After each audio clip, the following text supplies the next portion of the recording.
right, everybody, we're getting there. We're just a little bit away from starting. 1 minute, just so everybody knows. What agency? Just so everybody knows. Um, People have 3 minutes to speak. We are not asking any questions.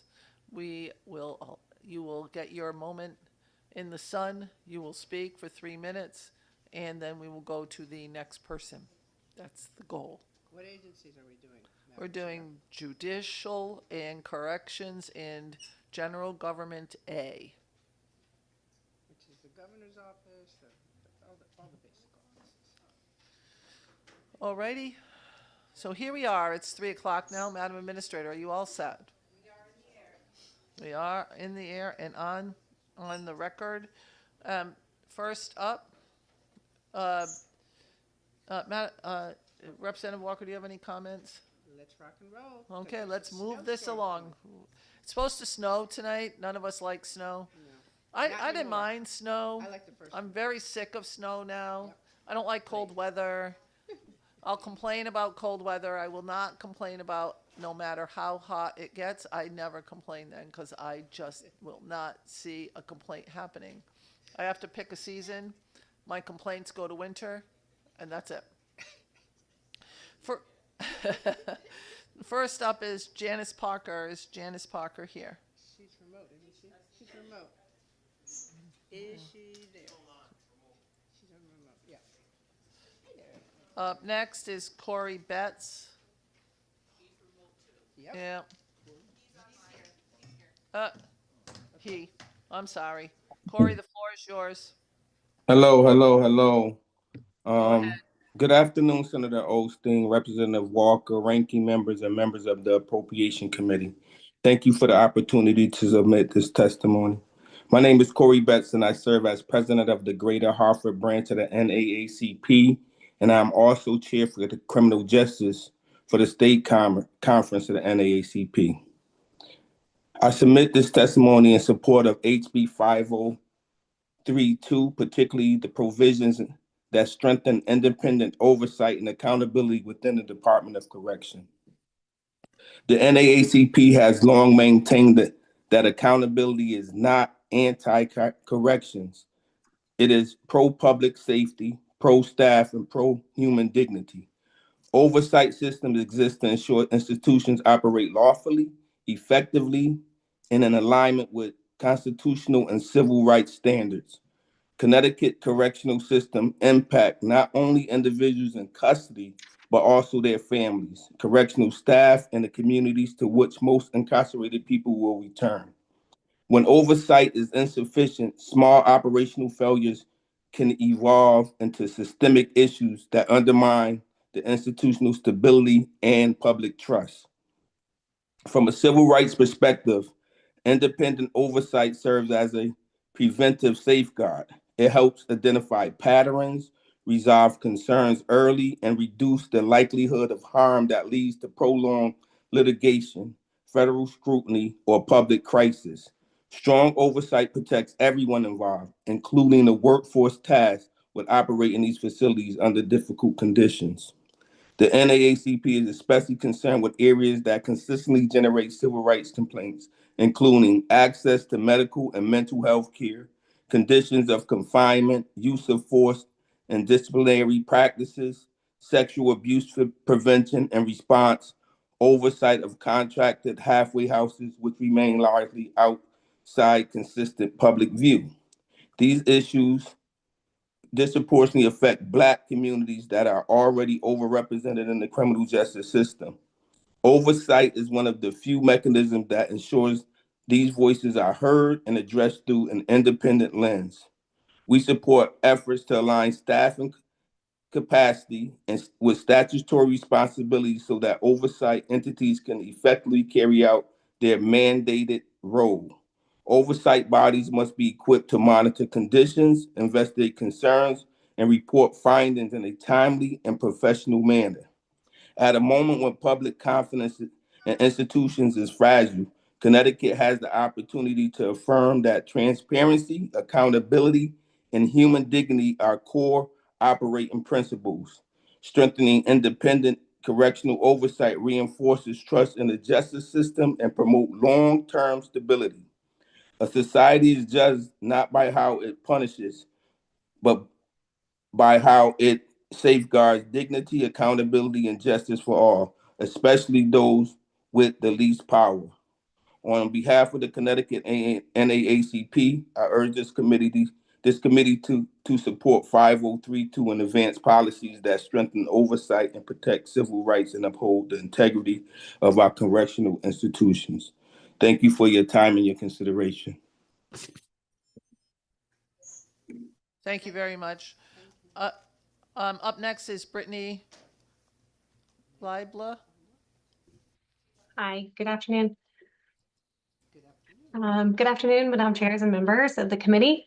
My name is Dr. Brittany Liebla. I'm a doctor of nursing practice and acute care nurse practitioner. I serve as the senior APRN and addiction medicine specialist for CHR. In this role, I oversee addiction treatment in both our outpatient settings as well as our 6 correctional facilities across the state. I'm also appointed faculty for the Rushford Addiction Medicine Fellowship, where I bring physicians into the DOC to help train for addiction medicine. And I'm working with the American Society of Addiction Medicine to co-author their upcoming guidelines for standards in addiction treatment in carceral settings. So I appreciate the opportunity to testify today. I'm here to thank you for the increases already included in the enacted budget, but also to request an increase of funding for vital nonprofit programs like mine by $155 million for the fiscal year of 27.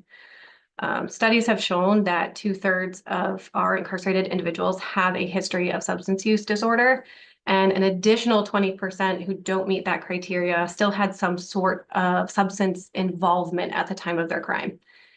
And when we look at Connecticut, our data from 2012 to 2019, nearly half or more of our overdoses were consistently former inmates. So we have a medical and ethical obligation to treat such a preventable cause of death. State and nationally, I think we're far behind on providing true comprehensive addiction treatment. As of today, our programs treat 601 patients over 7 programs. So there are clearly gaps in treatment for substance use disorders, and there are opportunities to expand and save lives. But unfortunately, with continued lack of funding, those needs are just going to worsen. A lack of funding, to me, translates to lack of staff, lack of time to provide those crucial services. It translates to wait lists and prioritizing patients and delaying treatment.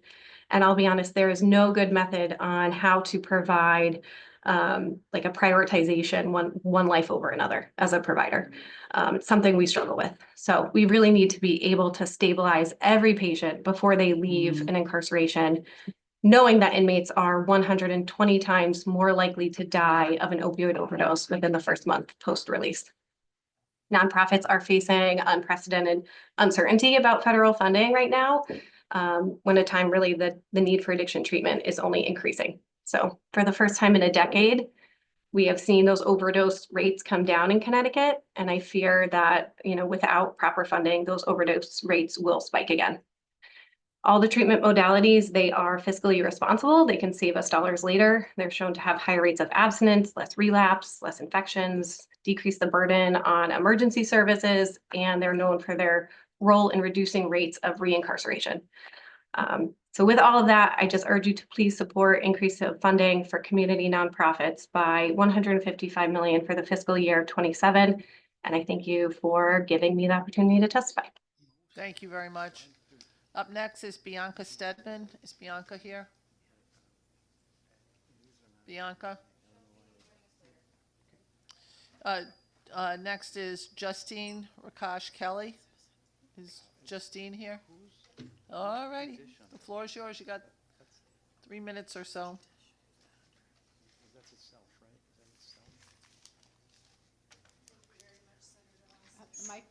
You got to turn the microphone on and then identify yourself. Rookie mistake there. Yeah. My name is Justine Rakish Kelly. I'm the Executive Director of the Children's Law Center of Connecticut. And with me today is attorney Alex Pizzone. Hello. He is a staff attorney with the Children's Law Center. I've been with the Children's Law Center for 25 years, and I proudly have served in that role. Today, I appear before you to express our gratitude for the governor's inclusion of $150,000 in a line item in the budget and respectfully request that that amount be increased to $200,000. Our organization, the Children's Law Center, was founded in response to a tragedy that occurred in Northeast Connecticut. A father murdered his 6-year-old daughter at a supervised visitation center. When that occurred, a group of professionals gathered together to examine the system and determined that children are not always appointed counsel, either as guardian ad litem or attorney for the minor child, if the parents don't have the ability to pay. So the Children's Law Center was born, dedicated to providing these services to children whose parents cannot otherwise afford them. The cases to which we are appointed are the most difficult cases the courts see.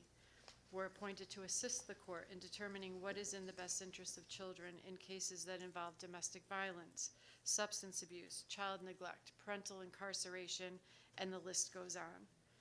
Our duties are defined by the court, and we fulfill them by meeting with parents and children, performing home and school visits, consulting with therapists, drug counselors, teachers, social workers, pediatricians, and any other providers who have information about the family. As a result, we can offer the court a comprehensive view of the challenges impacting the family. We work closely with parents and strive to build a productive working relationship as we gather information.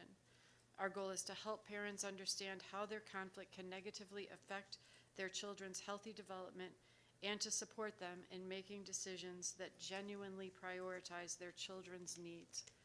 We offer recommendations, collaborate with parents to address their concerns, and make referrals to services that can help resolve challenges that affect their ability to parent effectively. Ultimately, our aim is to assist parents in reaching a mutual agreement on a parenting plan and access schedule that truly reflects the best interest of their children. Of the cases that closed in 2025, more than half resolved without need for a trial.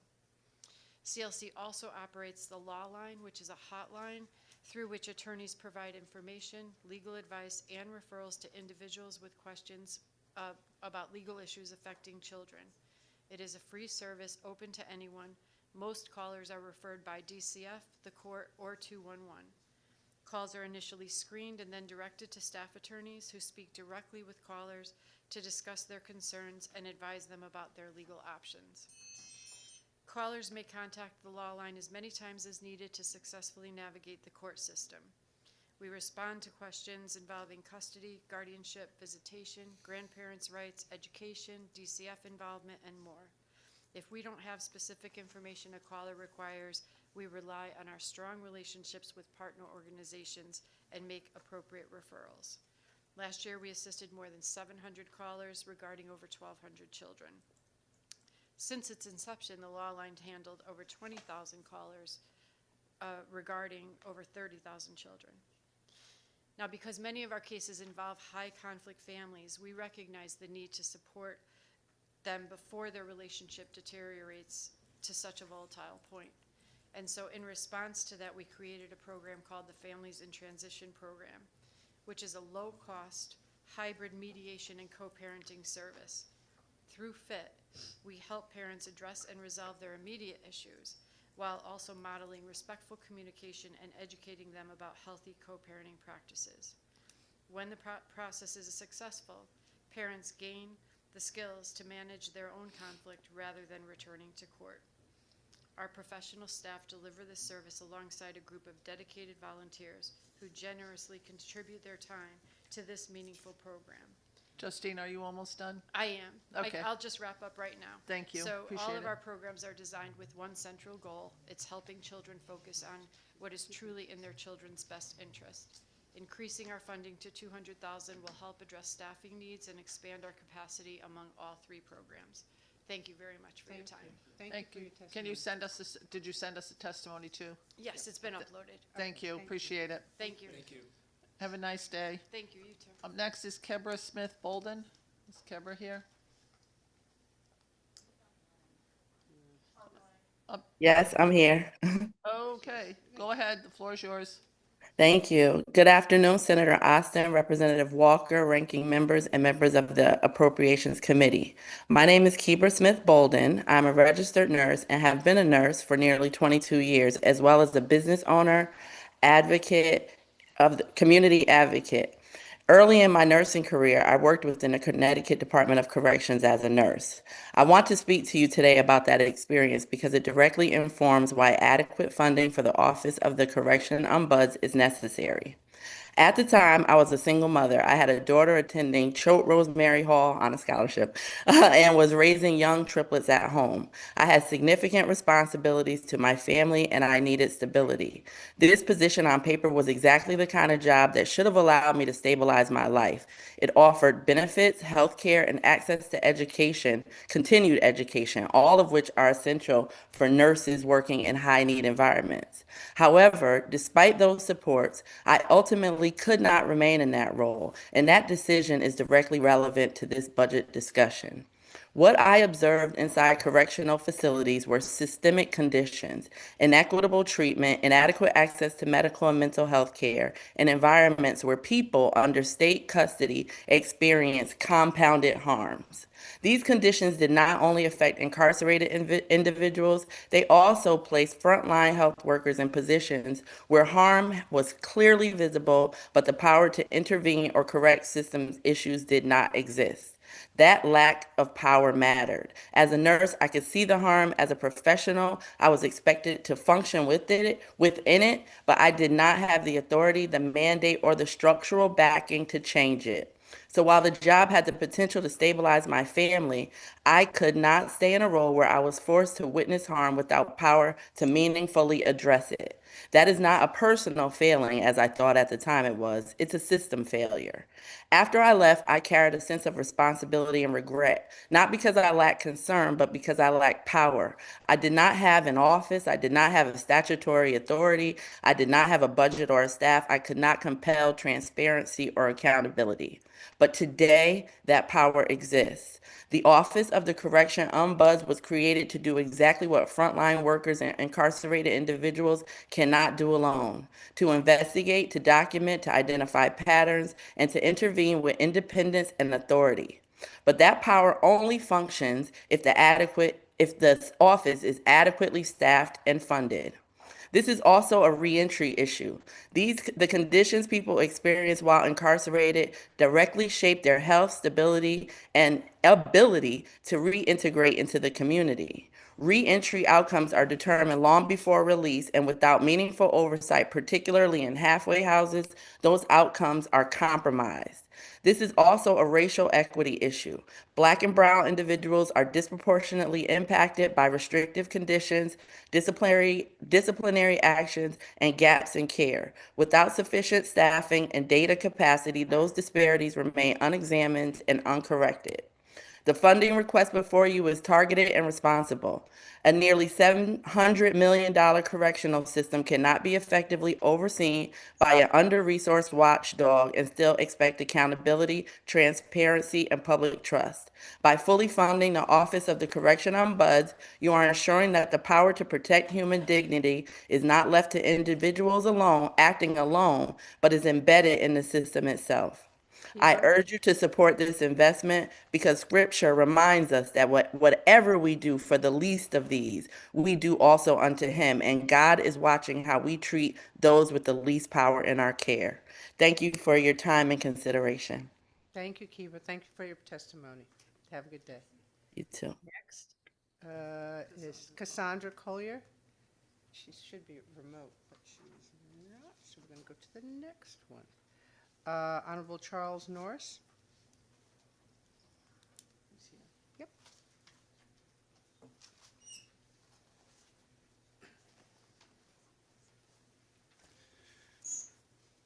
Good afternoon. Good afternoon. My name's Chuck Norris, and I'm the Norwich probate judge, and I've been doing that job for about 16 years now. I first want to thank you for the opportunity to submit testimony in response to the governor's proposed amendments to the biennial state budget and its impact on the Connecticut probate system, and to respectfully request that the Appropriations Committee affirm this commitment by ensuring normalized general fund appreciations. I've testified before this committee a few times over the years, and I've always mentioned and still say to everybody that what the probate judge and the probate court does is certainly not what I anticipated when I took the job. I thought I would spend my days reviewing wills and trusts, and to my surprise, I immediately discovered that I was spending probably less than a third of my time on those types of matters, but instead spending most of my days addressing concerns involving vulnerable people and social service issues. The probate court is a place that provides a link or a bridge for many people who are struggling in their lives, whether that bridge is through the appointment of a conservator for an adult or guardians for children on a daily basis. We're dealing with someone in need of help and in a vulnerable situation. Every week, my probate court receives petitions from the local hospital often, usually for an older person or someone struggling with mental health issues that have been stuck in the hospital, sometimes for months, with no one to help them. Sometimes the person has been sitting, as I said, for far too long, and they're really stuck in limbo. They were there for an acute reason, but now they don't need that level of care. And many of these people either don't have family members who can come to assist them, or the family members that are available are unable to help.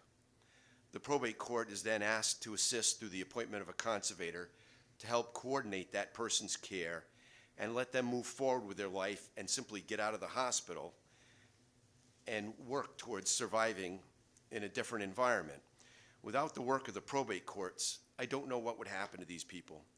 These types of cases have been growing and every year for the last 16 years and now appear in my court on almost a weekly basis.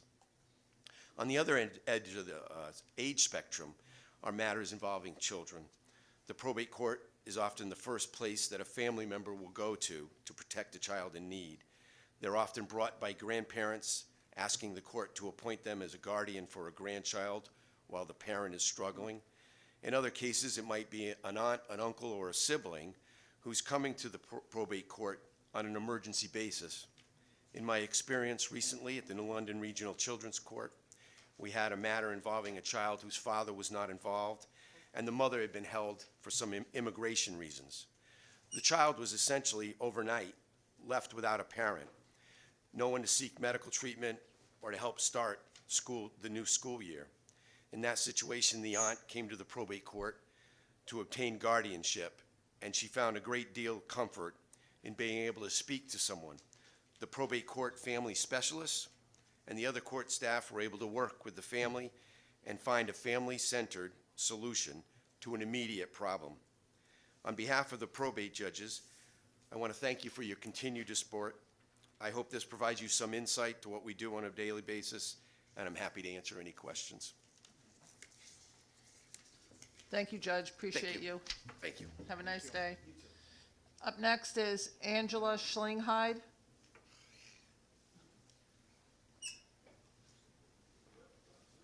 Yes, no? No? I'm right here. Okay, there you go. Sorry. In person. In person, yeah. Good afternoon, Senator Austin and members of the Appropriations Committee. My name is Angela Schlingheide, and I have the privilege of serving as the Executive Director of the Connecticut Bar Foundation, the primary funder of civil legal aid in the state of Connecticut. First, I would like to thank you for your strong support of the legal aid system in the current biennium. Those investments make a tangible difference for families across our state. I am here today to respectfully urge you to reject the governor's proposed $100,000 cut to the legal aid line item for fiscal year 27 and to keep that funding whole. The need for legal help in Connecticut far exceeds the resources available. Our recent legal needs assessment found that 72% of low-income households experience at least one serious civil legal problem. In 2024, legal aid organizations helped 20,700 people, but 2 in 5 people who asked for help still could not receive the help they needed because the system simply does not have enough capacity to meet the demand. These people are not abstractions. They are children, seniors, people with disabilities, veterans, victims and survivors, and families living on the brink of crisis. I'd like to share one brief example. A young woman came into a legal aid office after surviving sex trafficking. She had been isolated from her family, abused and controlled by her trafficker. When she became pregnant against her will by her trafficker, the violence escalated. After she escaped and gave birth, he continued to stalk and threaten both her and her baby. With the help of a legal aid attorney, she was able to go to court, speak publicly about the abuse she experienced, and obtain a restraining order protecting both her and her newborn. That protection was not theoretical. It meant a chance to rebuild her life, and it only happened because a legal aid attorney was there when she needed it. A $100,000 cut may look small in the context of the overall budget, but on the ground, it means fewer families avoiding eviction, fewer survivors securing restraining orders, fewer seniors and people with disabilities accessing the benefits they rely on to survive. Legal aid is also a smart investment. For every dollar the state invests in legal aid, nearly $3 returns to the Connecticut economy. These services prevent crises before they become more expensive problems for our shelters, hospitals, schools, and the courts. A fair and accessible justice system is not a luxury. It is essential to public trust and to the strength of our democracy. The legal aid line item funds the organizations that make that promise real for people who otherwise have nowhere to turn. The Connecticut Bar Foundation is working hard to expand capacity and implement recommendations from our recent legal needs assessment, but we cannot meet the rising need without stable funding from the state. So I respectfully ask that you keep the legal aid funding line item intact for fiscal year 27. This is an investment in the safety and stability of Connecticut families. And I thank you for your leadership and the opportunity to testify today. Thank you. Up next is Alicia Strong online. Alicia? Hello, can you hear me? Yes, we can. Go ahead. All right.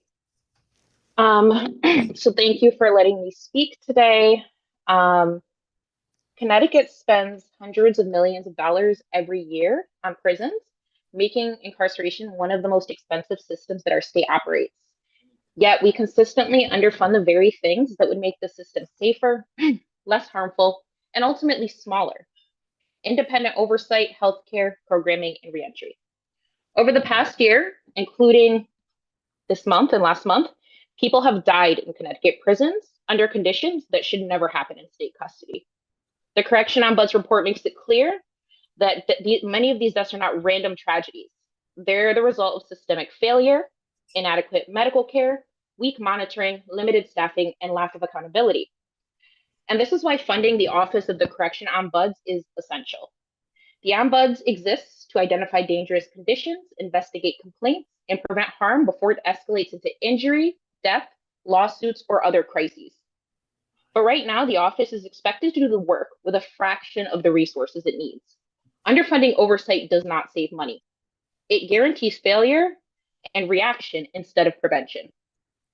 At the same time, when prisons are underfunded in healthcare, education, treatment, and programming, people leave custody sicker, more traumatized, and less prepared to succeed when they re-enter society. This increases recidivism and locks the state into an expensive cycle of reincarceration. This is not just a prison problem, it's also a community problem. People return home to our cities and towns. When their needs have gone unmet inside, the costs show up outside, in emergency rooms, shelters, courts, and strained local services. Taxpayers end up paying again and again for a system that was never designed to reduce the harm in our society.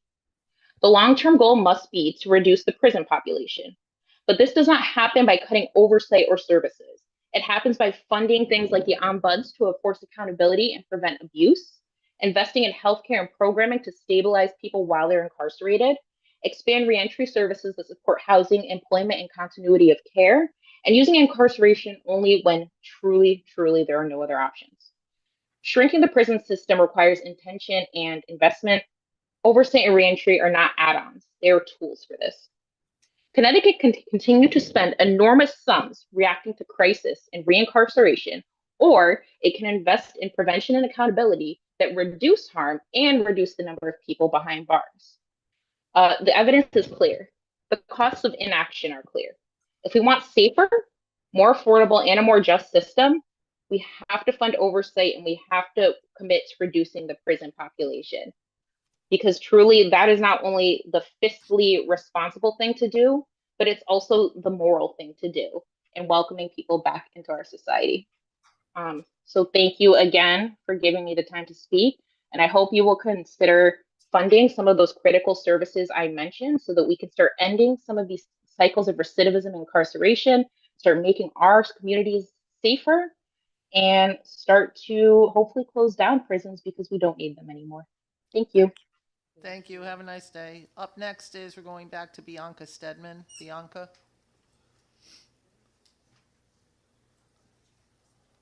Okay, everybody. Oh, there you are. Okay. There you go. Hello, everybody. Bring the microphone closer to you, please. Okay. Is that okay? Can you Yep. hear me? Much better. Thank you. Awesome. Good afternoon, Senator Austin, Representative Walker, and honorable ministers of the Appropriations Committee. My name is Bianca Stedman, and I have worked as a nurse at Garner Correctional Institute for the past 14 years, and I'm also a delegate member for SEIU 1199 Northeast. I stand here every year to ask for the same thing, and I am here again to tell you that additional funding is needed for the Department of Corrections healthcare services, because we can't keep doing our job the way you think is acceptable. Nothing has changed in the last year. Our DOC medical facilities are still dangerously understaffed, and the acuity of the population we care for continues to rise. I don't need to tell you this, you already know this. You know it because I am standing here again, saying the same things that dozens of people behind me have said every year, year after year. And yet, here we are, once again, because this issue has still not been addressed.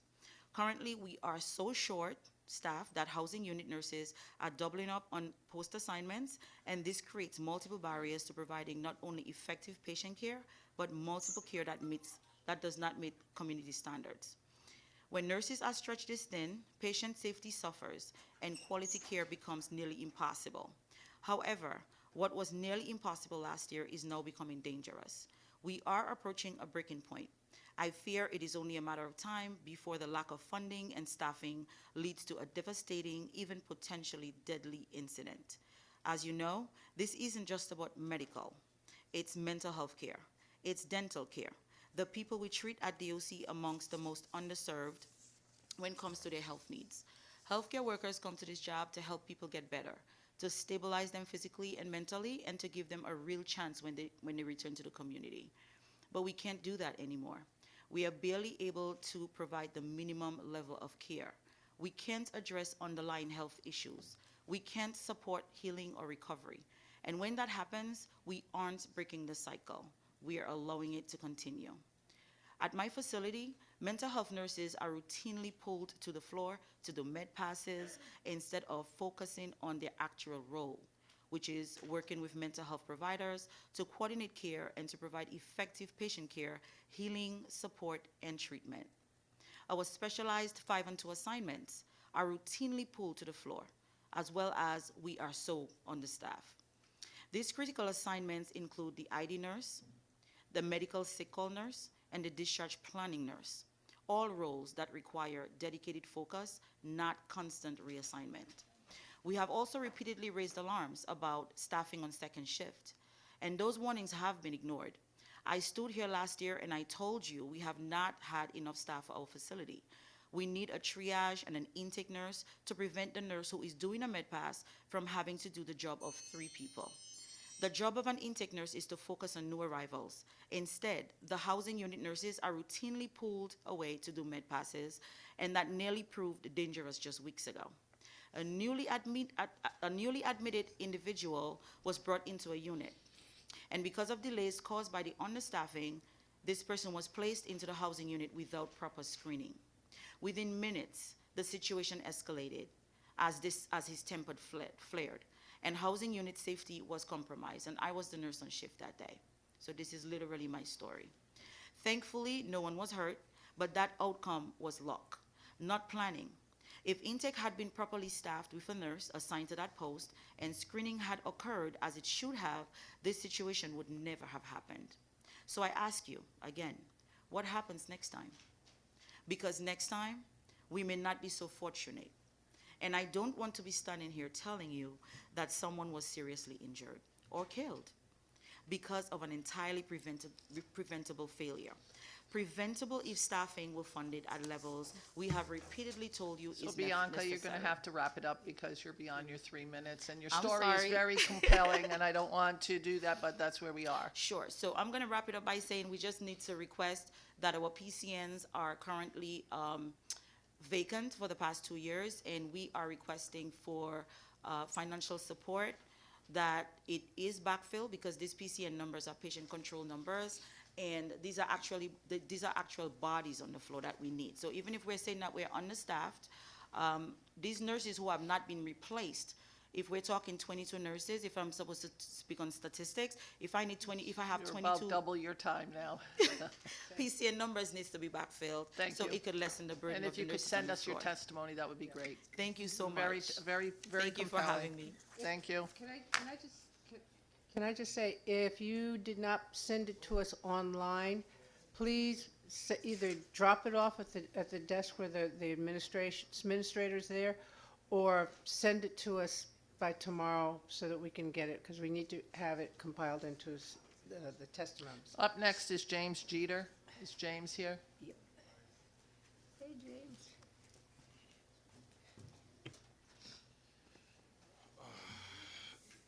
To the chair, Senator Austin and Rep. Walker, ranking distinguished members of the committee, thank you for allowing me to testify today.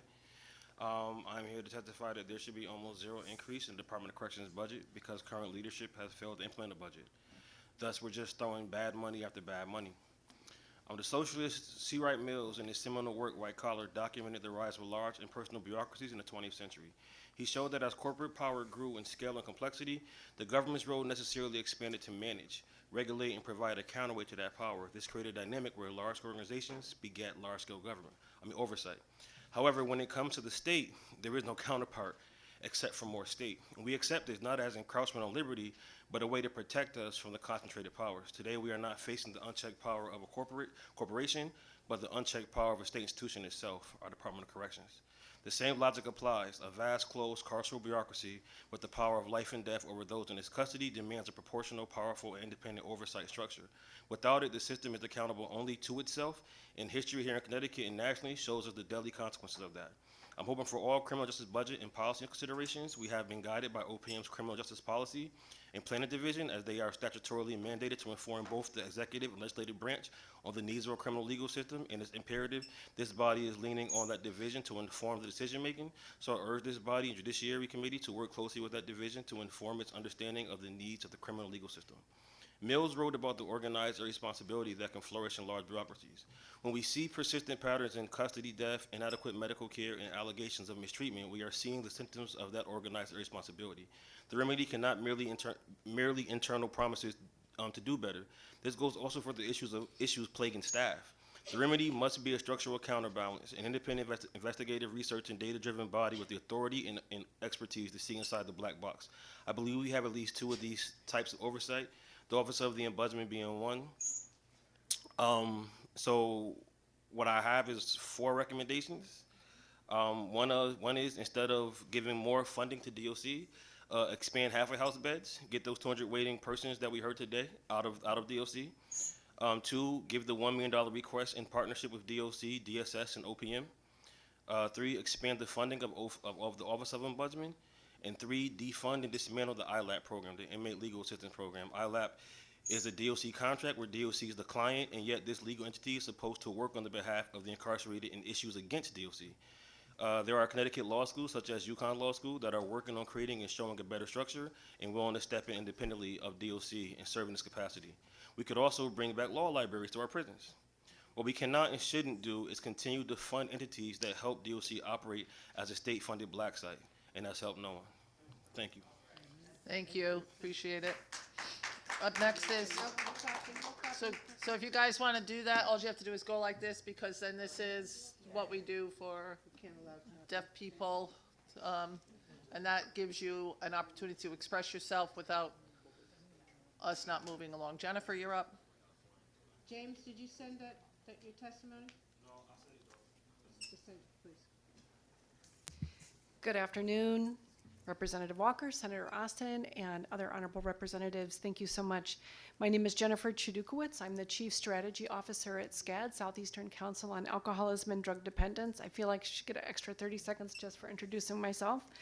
And we serve more than 5,000 people each year from across Connecticut for substance use disorder, a chronic but treatable condition. We operate programs in Lebanon, Norwich, New London, and employ 240 residents of Eastern Connecticut. I am also a woman in long-term recovery. Thank you for the opportunity to testify today. I'm here to thank you for the increases included in the enacted fiscal year 27 budget and to urge the committee to increase funding for community nonprofits by an additional $155 million in fiscal year 2027. We deeply appreciate the real investments the governor and legislator have made in recent years. However, after many years of stagnant funding, while demand for services has only grown, nonprofit providers like SCAD are still stretched beyond capacity. I want to highlight one example, our CSSD contracts, which fall under the judicial budget at our Lebanon Pines campus and our outpatient center, where we have served nearly 650 individuals through the CSSD program over the last 3.5 years. Lebanon Pines serves 110 men at a time.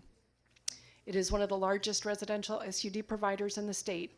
11 of those beds are dedicated to and funded through CSSD, which is the payer of last resort, I will point out. Our CSSD contract funding has declined in recent years, even as the costs of basic operations, food, heat, utilities, detergent, eggs, and supplies have risen dramatically. You know I love to talk about the cost of eggs at Lebanon Pines. CSSD requires daily duplicative data entry into a separate CDCS database, creating significant administrative burden which does not contribute to direct client care, further straining staff time that should be devoted to treatment and recovery. Our Lebanon Pines contract has been reduced by 75% over the last 3.5 years based on anticipated funding through the 1115 waiver. However, the staffing model tied to that funding, along with the cost of goods and operations, has increased significantly, leaving us with a widening structural gap between what it costs to deliver quality care and what the contract supports. SCAD Lebanon Pines sits on 66 acres with 13 buildings of critical infrastructure, and you're going to hear more from us this year about our flood resilience efforts, but we're really at a risk there. Finally, nonprofits are facing unprecedented uncertainty. I'm so tired of that word already. After federal funding that supports both our programs and the people we serve. Lastly, Connecticut has a proud history of bipartisan leadership in protecting the safety net that we're talking about here today. And with your continued commitment, we can ensure that even as the system is stretched, it does not break. We can do this with an additional $155 million for community nonprofits in fiscal 27. Lastly, for SCAD, Lebanon Pines is hosting the Nonprofit Alliance Legislative Forum for the Eastern Region at the Lebanon Pines campus next Friday, February 20th at 9 a.m. Personally inviting you, Nonprofit Alliance sent out an invitation. Please come see the campus, ask questions, and get an opportunity to see how we put those funds to work. Thank you so much for your service and dedication. Thanks, Jennifer. I never say your last name because I don't have enough time on the books to say that. Did you Appreciate submit your testimony? I'm going to do it right now. Thank you. Up next is Pablo Andredes Ramos. Very good. The floor is yours. All right, thank you. Good afternoon, and thank you for being here. I'm honored to stand alongside Connecticut Bondsman Mr. Ward. And this committee, I stand before you, Representative Candelaria, Representative Mr. Walker, Senator Ms. Austin. My name is Pablo Andredes Ramos. I'm a long-term resident of Hartford, so I'm returning home after 26 and a half years incarceration. I work and pay taxes and contributed to my community as a productive member of this state. In my January testimony to the appropriate committee, I shared that Connecticut's correctional system does not suffer from a lack of funding.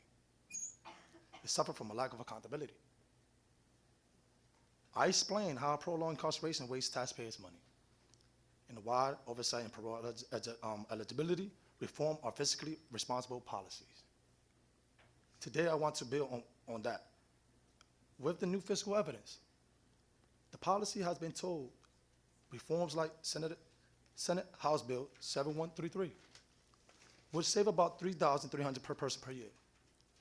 That number only reflects short-term costs like food and clothing and over a 2-year budget window. It does not reflect the true cause of incarceration. When we look at the full picture of staffing, healthcare, facilities, and decades of continued imprisonment, releasing someone who has already served 30 years of a long sentence avoids about $1.75 million in taxpayers' spending per person. If just 100 people are released under this framework, Connecticut could avoid roughly $174 million in incarceration costs. There are currently more than 7,200 people incarcerated in Connecticut, and nearly half over are 40. As people age, incarceration becomes far more expensive, especially due to healthcare. Taxpayers are paying more every year for diminishing public safety returns. This bill does not guarantee release. It guarantees a chance to be evaluated. A structured parole review to determine whether continuing incarceration still serves a public safety purpose. I stand here as a proof of what happens when people are given that chance.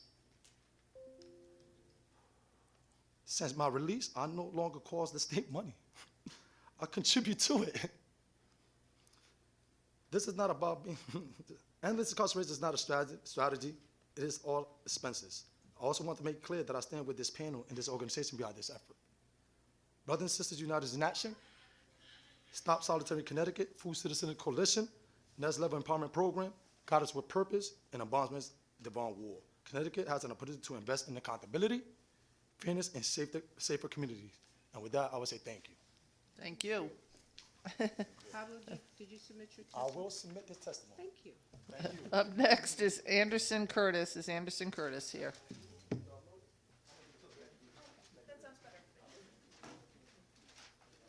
Anderson Curtis? No? Yep, he's coming. All righty. There you go. I think he's here more than I am. How's everybody doing tonight? Right. Okay. My name is Anderson Curtis. I'm the Senior Policy Counsel of the American Civil Liberties Union of Connecticut. I'm here to testify in support of funding for Office of Secretary of State in House Bill 5032. Voting is a fundamental democracy, the right to which all the rights are protected and preserved. The importance of the right to vote cannot be overstated. U.S. Supreme Court has described voting as a fundamental right because it's the preservative of all other rights. Voting is the citizens' link to their laws and governments, the essence of democracy. If the right to vote is undermined, the court has cautioned that other rights are illusionary. Thus, in democracy, safeguarding the right to vote is a fundamental matter.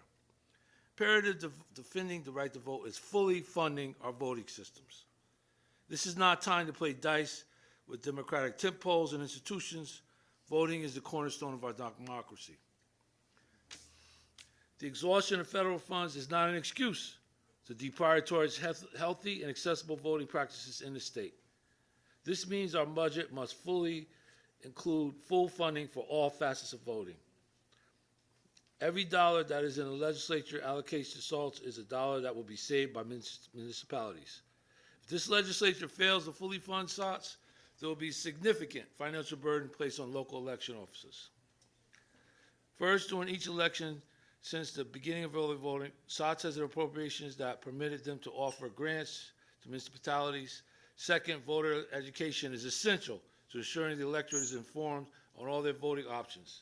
In turn, this makes the voting process easier on all local election officials and less expensive. We deeply appreciate this subcommittee's time and dedication, ensuring the Connecticut voting system remains a model of accessibility, security, and efficiency.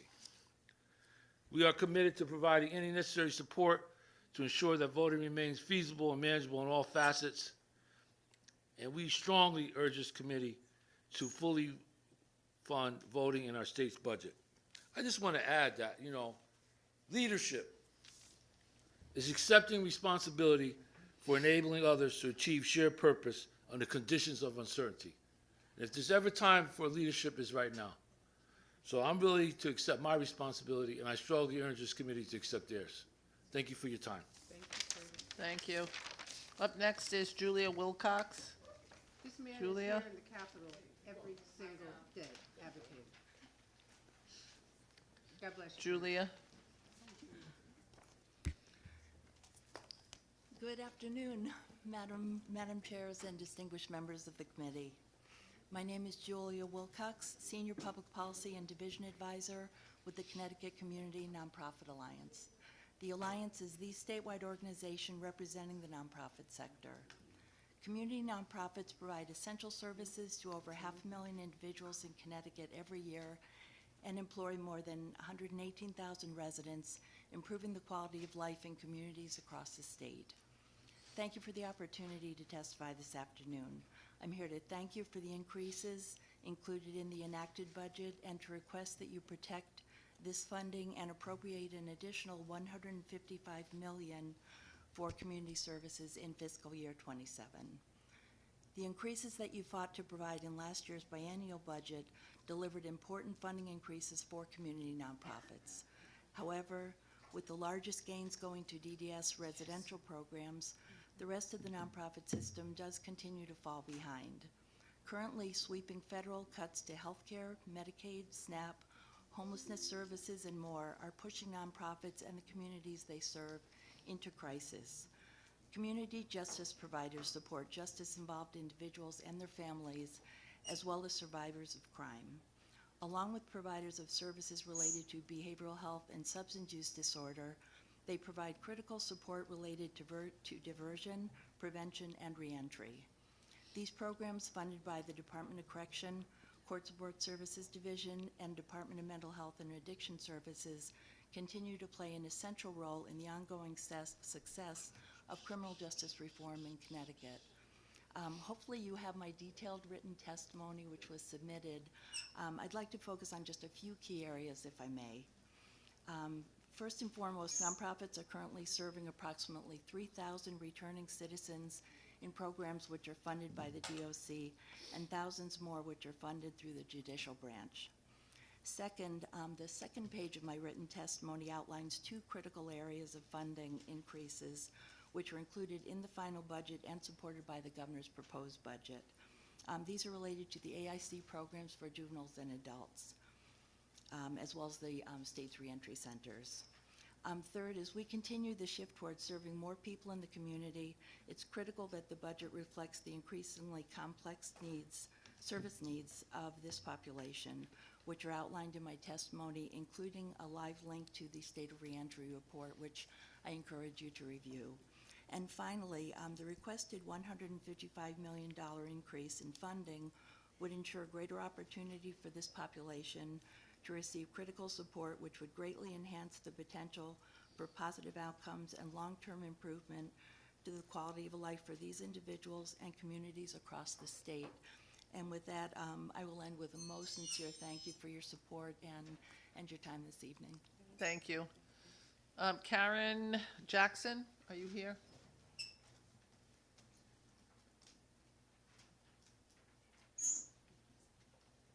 You have 3 minutes, Karen. Okay. I'll try my best. I have it written down, so.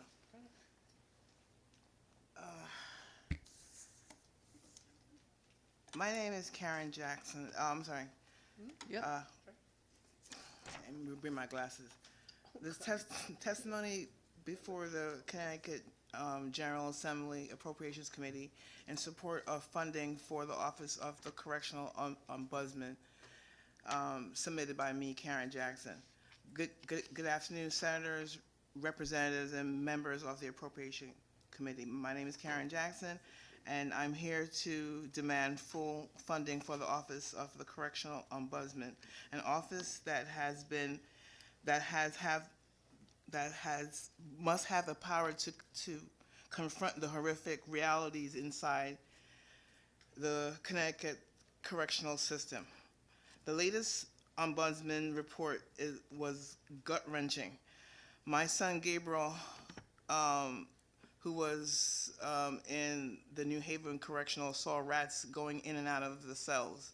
And currently, where he is in Walker, there is black mold in the showers. But the most shocking was the reports of sexual violence by staff and the complete absence of mental health care and the retaliation if complaints are made. I was afraid of writing this because they might hurt my son. But he said that, Mom, go ahead. What can they do to me? I was so moved by the brave survivors who spoke up, and those testimonies broke my heart at the Correctional Committee meeting, which has led me to testify today. Gabriel's male issues are equally critical. On or about June or July 2025, I called the mailroom in the New Haven Correctional. The calls were all recorded, and the female clerk, who was impudent, dismissive, lied to me and said that my son's priority mail wasn't there. The assistant or the deputy superintendent had to physically go to retrieve his mail. Worse, his federal court mail wasn't forwarded from New Haven Correctional for 6 months after he was transferred to Walker. Even now, at Walker, the priority mail is being withheld. Deputy Superintendent Whittingham stepped in prior to my prior complaints and had to physically retrieve his mail from the mailroom. I feel that she was reprimanded after that because she stopped talking to me a little bit. I kept all the priority mail receipts, and the Ombudsman Office is currently working on this. But this is after months because he had no staff in his office. So that makes sense why he couldn't address my complaint till now. And I say this for the whole assembly, every senator, every representative, including Governor Ned Lamont, who swore to an oath to the state of Connecticut Constitution as well as the federal Constitution to protect and serve. If this report is not acted upon, if we don't provide the proper appropriations, and if leadership of the Correctional Commissioner's Office who does not change, the state will remain liable to any future claims against the state because these conditions do not exist in a vacuum. The current commissioner still clings to the old ways. He denies what is in front of him despite the evidence. That is why change must happen now. I would not have known about these atrocities if it wasn't for my son pending incarceration. And I feel that the current administration depends on the inherent bias transferred to the incarcerated, but I stand here not just for my son Gabriel, but I stand for every young woman and young man, elderly, disabled, who have no voice and are marginalized, maligned, and throwaways. Well, they're seen as that. They're not actually that. I'm just saying that's why his office is not funded. We cannot turn away. We must fix this for them and for justice and for our future. Thank you. Thank you. Up next is Alex Brown, who's online. Alex? Thank you. Good afternoon, and thank you for the opportunity to testify. My name is Alex, and I'm an MSW student at UConn and someone with lived experience of incarceration and reentry. I am here today to testify for the people who are still inside Connecticut's prisons and halfway houses, people who feel the impact of this budget every single day. When funding does not support proper training, staffing, and oversight, people inside feel it immediately. Mental health crises are handled with punishment instead of care. Medical needs take months to address. Policies may exist on paper, but they never make it to the unit floor. And changes that are clearly needed take years, if they even happen at all. The recent state audit of the Connecticut Department of Corrections confirms what people inside already know. The audit found that 19 out of 20 of the DOC staff sampled were not in compliance with required training standards, and that these findings were repeat findings from prior audits. This means staff are being asked to manage trauma, medical emergencies, and conflict without consistent or verified training, and that puts everyone at risk. This is where the Office of the Correction Ombuds becomes essential. Connecticut has 13 prisons and more than 24 halfway houses, yet only 3 Ombuds staff are currently responsible for oversight. From the inside, the Ombuds office is often the only place people can turn when systems fail.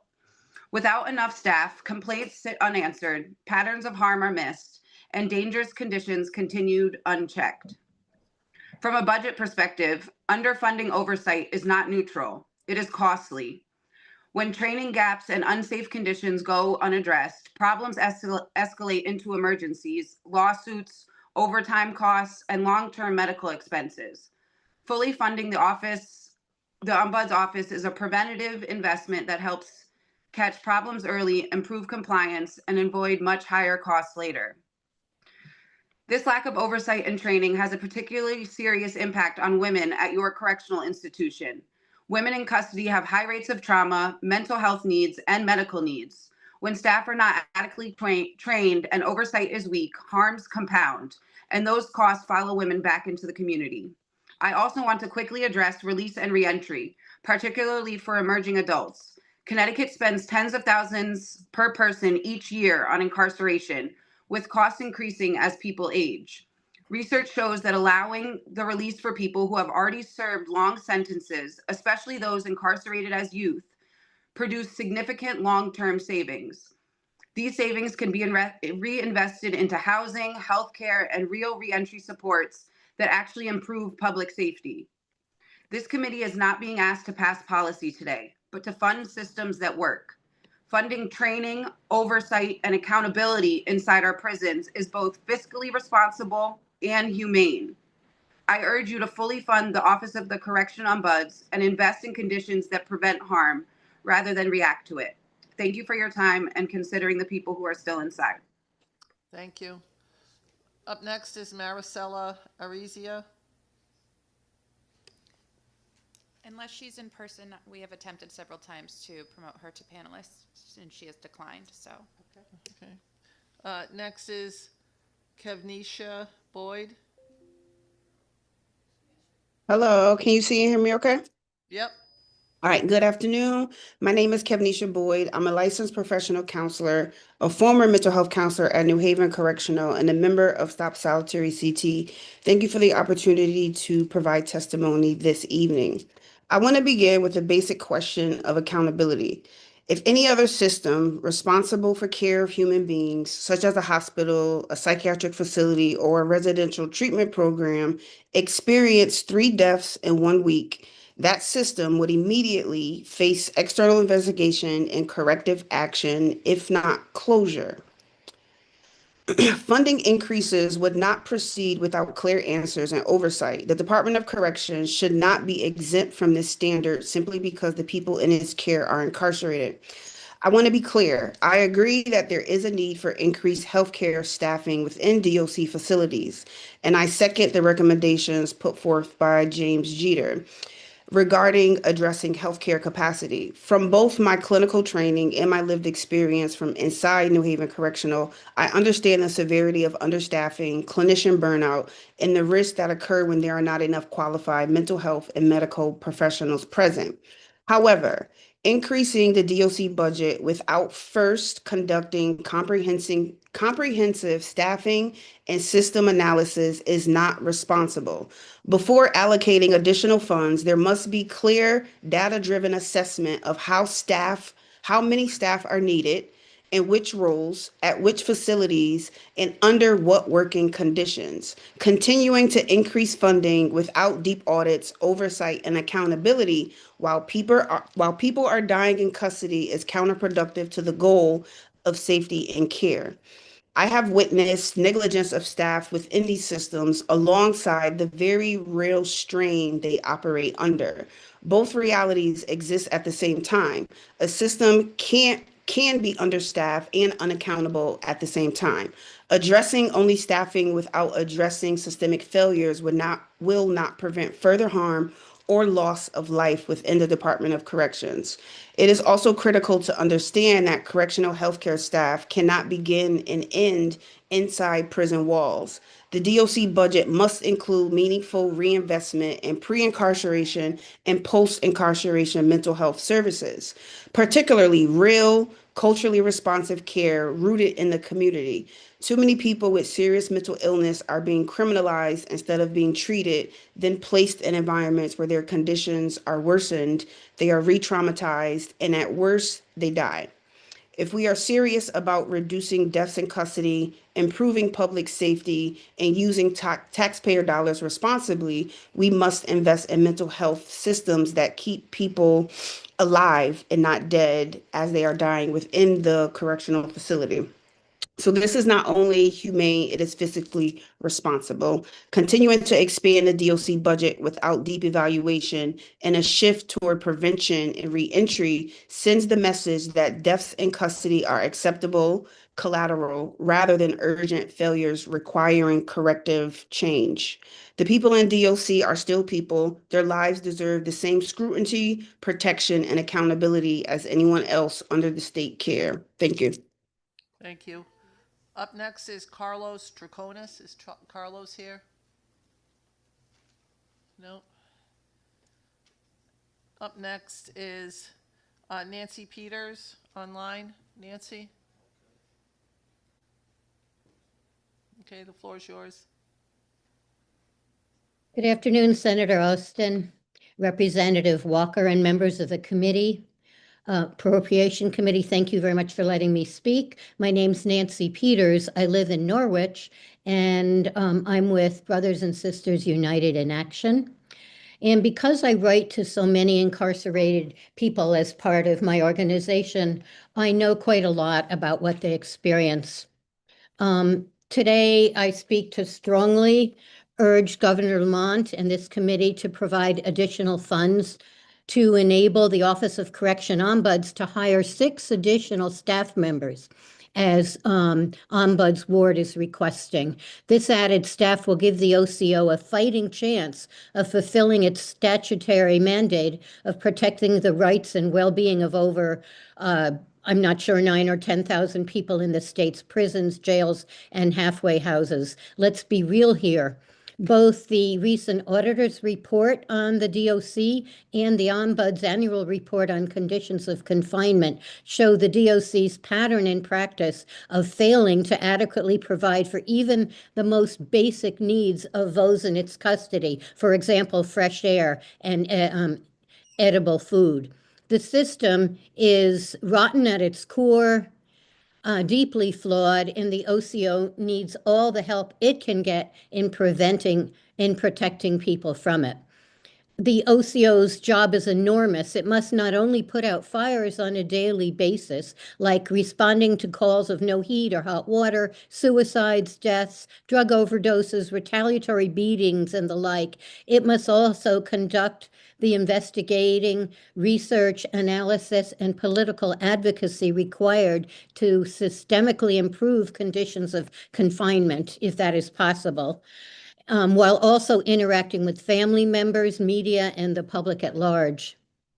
So the Office of Correctional Ombuds clearly needs to expand its staff, but how will this be funded? In a word, through decarceration. And let's start by giving a second look to people who entered the carceral system as emerging adults when they were under 26. And as established science tells us, their brains were not fully developed yet, making them more prone to act impulsively and without thought of consequences. Let's pass Representative Kadeen Roberts' act to require fair juvenile sentencing. This bill will give over 400 caged people a chance to re-enter society by demonstrating that after serving many years inside, they have aged out of crime, turned their lives around, and are ready to make significant positive contributions to society. Imagine the savings Connecticut taxpayers will incur starting on the day that one such individual leaves prison behind. On that day, we'll stop wasting approximately over $62,000 annually to warehouse that person who no longer needs to be there and is providing no benefit to society. And we will continue to realize that annual savings for each year by which their sentence is reduced, say 10 or 20 or even 30 years, and multiply that by 400 people. Then imagine spending that money on things that, unlike incarceration, will actually make society both safer and will prevent future incarceration. Things like the Office of Correctional Ombuds, culturally appropriate education and youth programs, reentry programs, housing and food assistance, jobs programs, and so on. It makes so much sense, so let's do it. Thank you very much for listening to me. Thank you. Up next is Keisha Gartman. Is Keisha here? The floor is yours.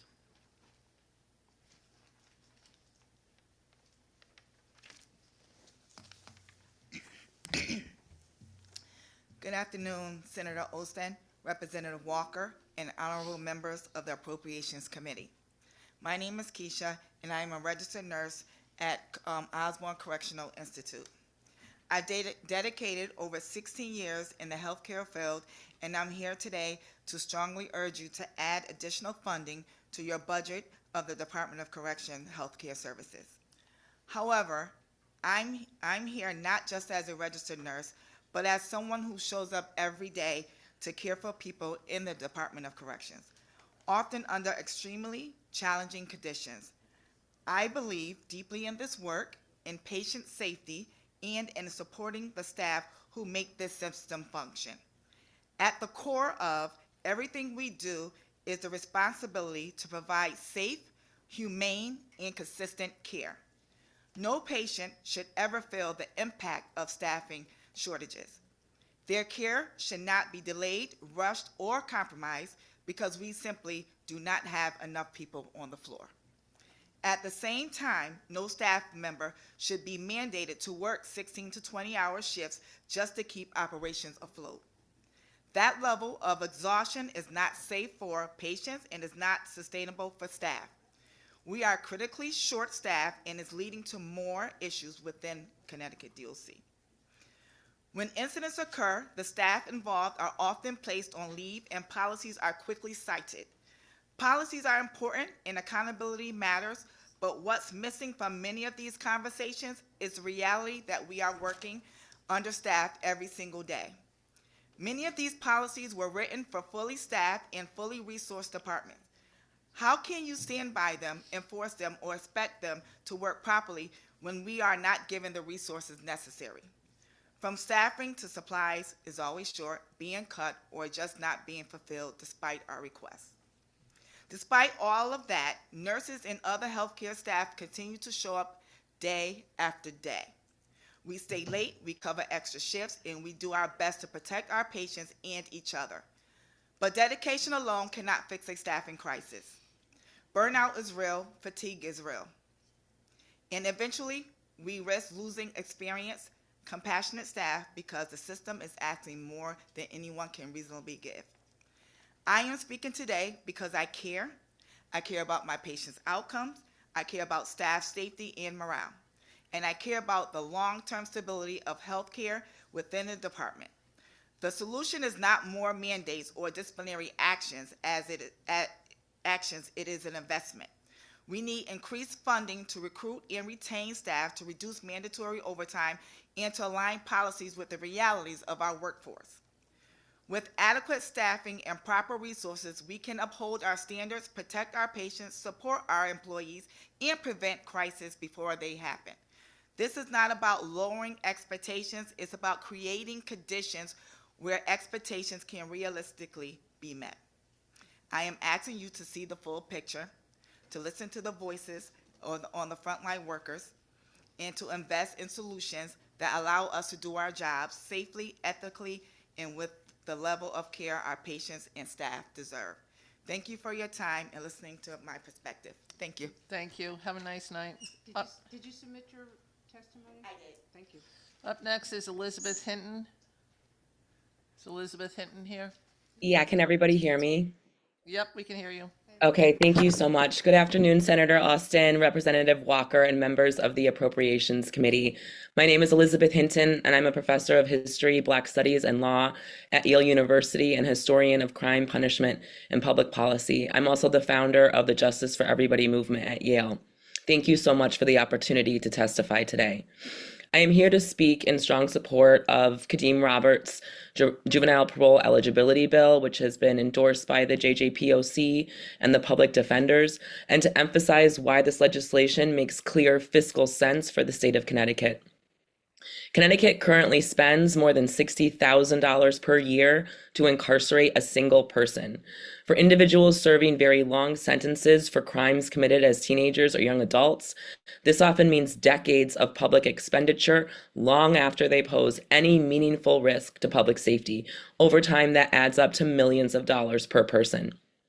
This proposed bill would give approximately 450 people who were incarcerated before the age of 26 the opportunity to earn parole review after serving lengthy sentences. This is not automatic release. It's based on brain science, as others have said, and it's a second look, an evidence-based process that asks whether continued incarceration is still necessary today. It's important to note that previous fiscal notes have understandably focused only on short-term direct costs within the biennial budget window, such as food and basic supplies. Those estimates do not capture the full-term costs of continued incarceration, where the state's largest expenditures actually lie. For the approximately 450 individuals who would be eligible for parole consideration under an under 26 framework, the average total sentence is more than 32 years, with over 2 decades still remaining per person. Based on current Department of Correction cost estimates, Connecticut is on track to spend roughly $600 million more to incarcerate this group alone, using conservative assumptions that do not include rising medical costs as people age or the effects of inflation. And because more recent analysis placed the true annual cost of incarceration closer to $100,000 per person, these figures again should be understood as conservative estimates, with actual long-term costs likely substantially higher. It's actually probably closer to $1 billion, if not more than $1 billion. At the same time, Connecticut's own experience shows that early parole eligibility does not compromise public safety. People released under existing second look laws have very low recidivism rates, meaning these savings are not offset by increased correctional costs elsewhere. In fact, they come alongside stronger public safety and reentry outcomes. This bill gives the state a chance to redirect resources away from unnecessary incarceration and toward victim services, education, reentry support, community stability, and the Ombudsman Office. Investments that produce far greater returns for public safety and physical health. In short, this proposal reflects smart budgeting. It targets incarceration where it is truly needed, aligns spending with evidence and development, and allows Connecticut to invest in outcomes that strengthen families and communities rather than drain public resources. I urge the committee to support this bill as part of a fiscally responsible, evidence-based approach to justice in Connecticut. I thank you for your time and for your consideration. Thank you. Up next, Maricela Troconis, Yes. also online. Go ahead. I'm here. Can you Yep, hear go me? Good afternoon. Thank you to the members of the Appropriations Committee and everyone focused on judicial and correctional matters for allowing me to speak today. My name is Maricela Troconis. I am the sister of Michelle Troconis, who was wrongfully convicted and has been incarcerated in your correctional institution since March 2024. I am here to talk about independent oversight and accountability in our correctional system and why funding the Office of the Correction Ombuds matters for people, safety, and the state. Oversight works. I have seen it. At your correctional institution, my sister Michelle was subject to an unlawful strip search. The Correction Ombuds opened an investigation that revealed illegal misconduct by the staff. Because of this, body scanning machines that eliminate strip searches are finally up and running today. This is what effective oversight looks like. I want to give a warm thank you to the Ombudsman for the work he does. His dedication has made a real difference in the lives of many, but one person cannot oversee an entire system alone. In 2025, the York community spent 36% of their time in lockdowns, most of them not true emergencies. Lockdowns mean isolation, loss of programs, mental health support, and rising tension. When the Ombuds visits facilities, behavior changes, staff attitudes change, conditions improve, but only temporarily. This shows that visibility protects everyone, both incarcerated individuals and staff. Conditions inside York are serious. Ventilation systems are mold-filled and contaminated. Food is often spoiled, filled with harmful pellets, and medical and dietary needs are not consistently met. These conditions harm health and increase costs for the state. If the question is how to fund this, there are clear opportunities. Smart Justice for Emerging Adults saves Connecticut millions. The Emerging Adults Bill allows a second look for more than 400 people who were under 26 at the time of their offense. It does not guarantee release. It requires proof of rehabilitation and readiness to return to society. This is smart policy that can reduce long-term incarceration costs and recidivism. My sister is wrongfully convicted. Even so, she gives it back. She transcribes books into Braille, mentors other women, and is the mother of an Olympian competing on the world stage right now. She and many, many, many others have value, potential, and dignity. Without decisive legislative action, clear standards, and adequately funded independent oversight, Connecticut risks a system defined by instability, isolation, and preventable harm. Funding the Office of the Correction Ombuds is essential. Thank you all for listening and for your time and service. Thank you. Up next is Cindy Brizio. Is Cindy here? There you go. I have two spots, so I thought I was going at the end. Okay. Oh, well, you're going now. Uh-oh. Good afternoon, Senator Austin, Representative Walker, and all esteemed members of the Appropriations Committee. Prison should not be a matter of survival of the fittest. The DOC has proven it cannot manage the population of 11,000, and we must reduce it and get better outcomes, demand better outcomes. I attended the corrections audit. I attended the OCO hearing on conditions of confinement.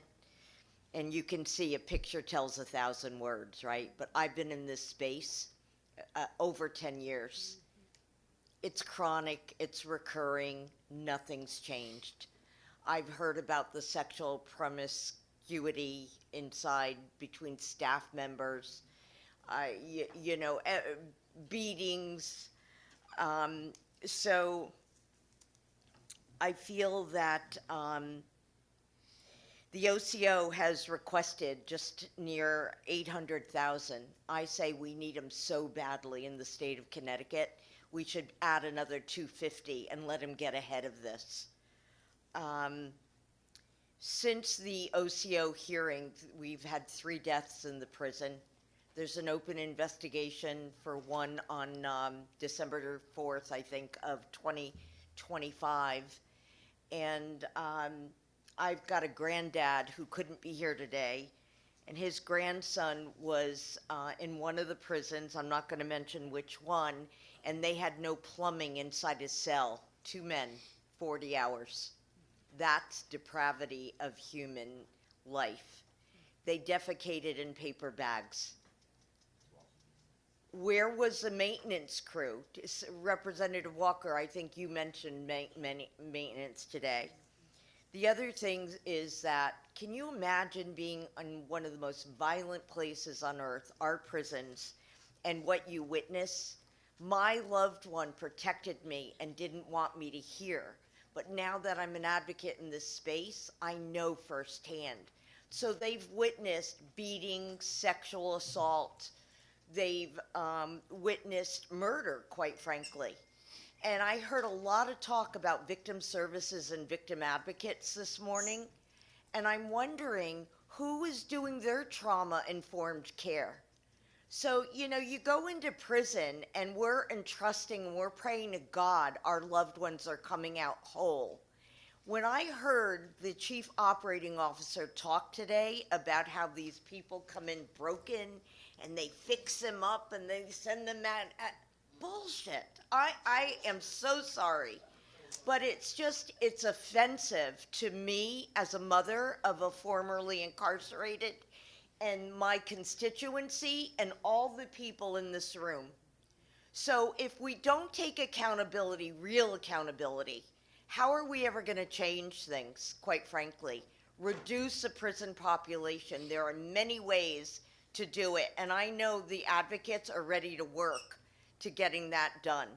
So I guess that's all. I feel that our governor, who is the Connecticut leader, and the legislative body as a whole, both the Senate and the House, you know, if you have empathy and you show your compassion, it's for all people. It's not that reflex that says everybody except this group, everybody except.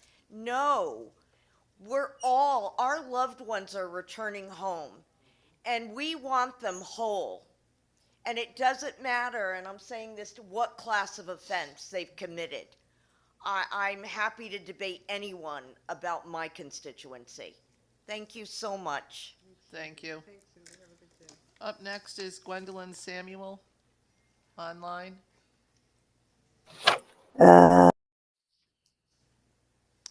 Gwendolyn, you gotta unmute yourself. There you go.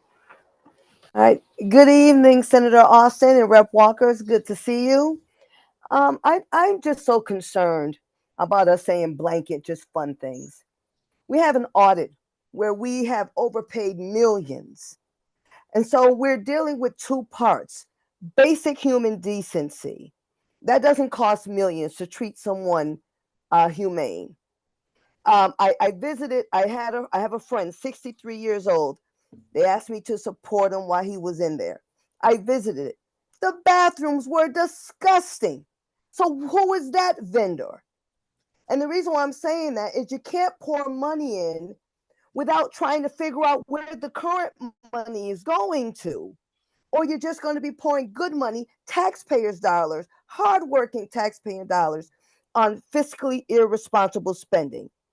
Several years ago, or maybe over a decade, we started streamlining our support services, right, between agencies. We should be doing that and to include Department of Corrections. I'll give you an example. I spoke to an amazing supervisor. I told her I was going to say her name, Miss Eagleson. I was talking to her about your visiting applications. People are concerned. You got deaths going on.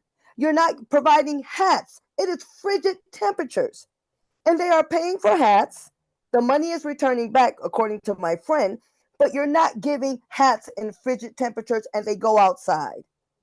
So now we need to look at vendors, because your bathroom that I was just visiting didn't even have toilet paper. They said that's a big crisis. You have a medical shortage, runny noses, flu season, people coming off, maybe drug addictions, bodies going through withdrawals, diarrhea. There was a gentleman, he was bleeding from his rectum. The sister called me. I work in education. These are the situations that are happening. So there needs to be two conversations when you're talking about funding it. Number one, making sure that you're properly spending the money that you currently have. Because right now your audit saying you are wasting millions through overspending, through loss. So we have to look at loss prevention before you ask the taxpayers to pay millions more. Number two, humanity doesn't cost millions of dollars. Making sure they have the basics information so they can take care of themselves. Because if we have more grandparents raising grandchildren.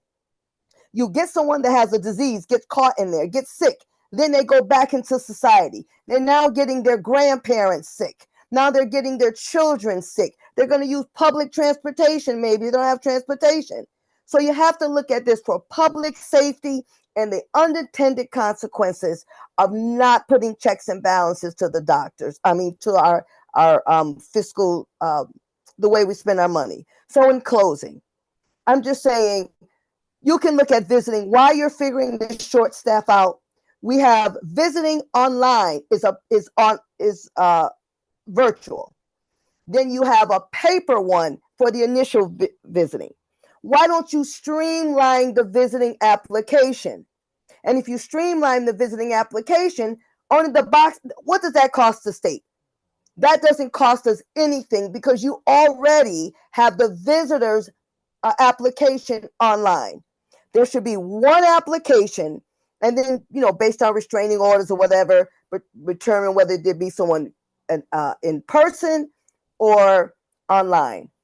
But I'm just saying that could take some of the pressures off of our staff when they have to do visiting applications through the mail. And that's just one thing.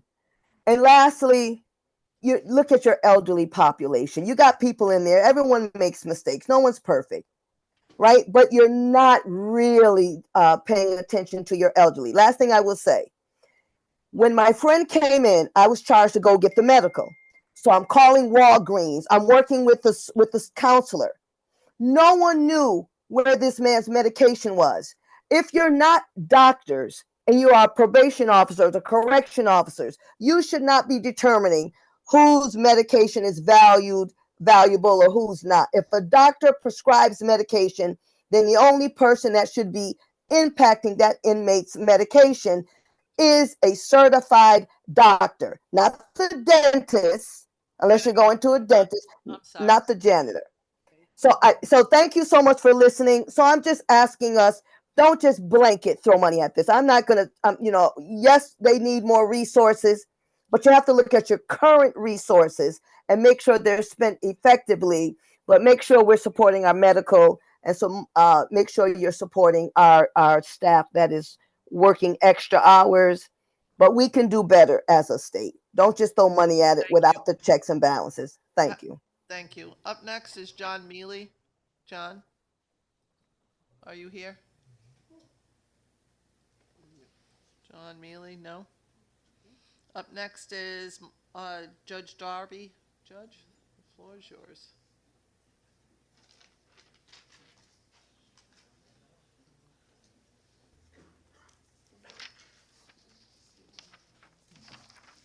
Good afternoon. Good afternoon, Chairman, Co-Chairman Austin, and Co-Chairman Walker, and honorable members of your committee. I appreciate the time. I'm not going to read through my remarks exactly, but I am going to introduce myself again. I am Michael Darby, the current president of the Connecticut Probate Court Assembly, and I've also served and continue to serve as the judge of the Greater Manchester Probate Court for the last 15 years. With our job, a lot of what we do is incredibly sensitive stuff for people. It's an important part of their life. They come in when someone has died, when someone is very, very sick and needs a conservator. They come in when someone needs a guardian, either because they're a child or they're a person with intellectual disabilities. They come in and they need help. And we try to give them that help. And a lot of times what we do goes underreported because, frankly, it should be unreported because it's very confidential. We don't want these people's business being on the front page, but in some ways I wish it could be on the front page because I think we do a lot of really good things that you don't hear about. All you hear about is the things that occasionally go off the rails, and I guess that's just the way it goes. But in many ways I judge the job by, am I doing a good job? If I'm moving a lot of files and people aren't complaining, if we're not getting negative publicity, I guess that's about as good as it's going to be. Today, just today, I had an elderly woman who applied for a conservatorship, or rather her daughter did because, again, she was on the internet. She got scammed, not once, not twice, but 3 times. Finally, mom came in with her daughter. She really didn't want to give up control. She really didn't want to have a conservator appointed. And I said to her, she's quite elderly, I said, you're pretty good on the computer. God bless you, a lot of folks your age can't handle it. The problem is these people are better on the computer and we really can't have you doing that. She begrudgingly gave up control to her daughter, and we were all very pleased about that. Last week I had a similar thing where a woman came in, or actually our social worker came in, and they had what amounted to an emergency petition. A helpful neighbor was helping herself to the woman's finances. I was able to enter an ex parte immediate order, and the conservator was able to go in and take control of those finances and stop that hemorrhaging. We're a busy place. My court alone in Manchester has handled 3,000 petitions last year. Now, I don't want to misrepresent. Many of those were administrative. We didn't have 3,000 contested hearings, but we moved a lot of paper. And the truth of the matter with respect to financing and things, by the way, is while the interesting, important things, the children's matters, the conservatorships, the guardianships, those are the things that really are important that we do. But what pays for us is our fees, and our fees are generated by decedents' estates. And what we find ourselves in is in the unfortunate situation where we don't know how many people are going to die in any given year. We don't know if it's going to be people with large estates, in which case we come in with large fees, or if it's going to be folks where really it's not terribly remunerative. And we really don't want to find ourselves rooting for wealthy people to die so we can get big estates. That's not what we do, okay? But having said that, that's kind of towards the end of the year what we're trying to deal with. So what we're asking you today, folks, is to consider the budget that the probate administrator has put in. What she's done is given you a budget that, with reasonable estimates of income from our fees, and we pay for 75% of our operations through our fees, and most of those, again, are decedents' estates. What we're asking you to do is bridge that gap reasonably. If at the end of the day we collect more fees than we thought we did, and if we're over, you folks are smart. In OPM, they figured out how to sweep that money back from us. They're not letting us keep the extra. But don't make us sit there and go, oh my God, we don't have enough money to make it to the end of the year. And that's all we're asking you to do. Please normalize our budget, and we'll do just fine. Hopefully you won't hear any more about us, and we won't be in the front page of the papers for things going wrong. Okay? Thank you. Thank you all for your Thanks, time. Judge. Up next is Cassandra Gates. Is Cassandra Gates here? There you go.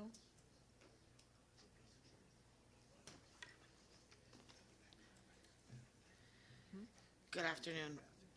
I'm here today to speak on behalf of the people who often have no voice, individuals living inside our correctional facilities, and on behalf of the office that exists solely to protect their basic human rights, the Department of Corrections of Ombudsman's. The Ombudsman's office is not just a luxury, it is not an add-on. It is a safeguard, and right now that safeguard is being asked to do more than ever with fewer resources than it needs. The reality inside many of our facilities is deeply troubling. We are talking about unsafe and decaying environments, rodents, mold, broken safety systems, overcrowding, and inadequate medical care. These conditions are not just uncomfortable, they are dangerous. People are getting sicker, mental health crises are escalating, and in some cases, people are dying. When systems fail behind locked doors, the Ombudsman is often the only independent oversight standing between neglect and accountability. This office investigates complaints, identifies systematic failures, and provides recommendations that improve safety for incarcerated individuals, patients, and staff alike. But they can't do this work effectively without sufficient staffing, investigative capacity, and resources. Underfunding the Ombudsman's office doesn't save money, it costs us more. It leads to preventable deaths, lawsuits, federal oversight, and emergency interventions that repeated crises. It penetrates a cycle where problems are ignored until they become catastrophes. Mental health and addiction are at the center of this issue. Many individuals in these facilities are there because of untreated mental illnesses or substance use disorder. When conditions are unsafe and oversight is weak, those individuals deteriorate instead of stabilizing. That failure doesn't stay behind the walls, it comes back into our communities. Adequate funding allows the Ombudsman's office to conduct timely and thorough investigations, address systematic issues before they escalate, ensure facilities meet basic standards of care, protect vulnerable populations, provide transparency and accountability to the public. This is not about politics, it's about dignity, and it's about the safety. It is about responsibility. If we believe in justice, we believe in humane treatment. And if we believe in fiscal responsibility, then fully funding the Ombudsman's office is the bare minimum we should be willing to do. Oversight only works when it has teeth. Accountability only works when it has support. And today, I urge you to provide the Ombudsman's office with the funding they're asking, because the cost of doing this is far greater. Thank you. Thank you. Up next is Olivia Rinks online. Olivia? Hi, thank you so much, and good afternoon, and thank you to the Appropriations Committee for the opportunity to testify. My name is Olivia Rinkus. I'm a resident of North Stonington, Connecticut, and a law student at CUNY Law. I'm here to comment on HB 5032, an act adjusting the state budget for the biennium in regards to the budgets for the Department of Corrections, the Judicial Department, the Ombudsman Office, and legal aid. I would first like to add my voice to the impacted individuals and advocates who are opposed to the cuts in this proposed budget for medical services, as well as the Judicial Department diversion programs for juveniles and alternatives to incarceration. Funding these programs is vital, and with a proposed budget of over $767 million, there is no excuse for decreasing them. Medical services are crucial to provide care for individuals who are incarcerated with no other ways to access medical and mental health care. Incarceration can often exacerbate or even create new medical or mental health needs, and it's important that there's access to quality care. Diversionary and alternative programs help to reduce the rate of individuals who are incarcerated, which should be the ultimate goal of the carceral system, and not an ever-increasing budget and a system that encourages recidivism through underfunding of programs in facilities, reentry support, and alternatives to incarceration. Rather than putting more and more money towards over-policing and surveillance of Connecticut communities, which disproportionately impacts Black and Brown communities, and an ever-expanding, carceral system, an ever-expanding carceral system. The focus of our tax dollars needs to be in the areas which will ultimately reduce harm and spending on bloated corrections budgets. While the goal should be to move towards reducing incarcerated populations, closing corrections facilities, and supporting alternatives that are not rooted in violence and harm, it's still crucial to have oversight over the department through the use of an independent ombudsman. As we have seen in recent reports, the Department of Corrections is systemically failing with black mold, inability to access water and other necessities, overuse of lockdowns, and other traumatic conditions. Until we reach a point where we have adequate alternatives to incarceration, it is important that there's oversight as to what happens in these facilities and that incarcerated individuals have a channel for bringing attention to the harms they have experienced. I would also like to quickly testify in opposition to the cut to the legal aid budget in this bill. Due process is a constitutional right, and no one should be prevented from accessing it because of financial barriers that prevent them from obtaining an attorney. Legal aid will ultimately benefit the justice system and all of Connecticut communities. It ensures qualified legal aid for those who need it and enables individuals who are facing criminal charges or individuals in the civil legal system can access and navigate our complex justice system. Thank you again for the opportunity to testify. Thank you. Up next is Barbara Crouch. Barbara is online. I see her in the weight room.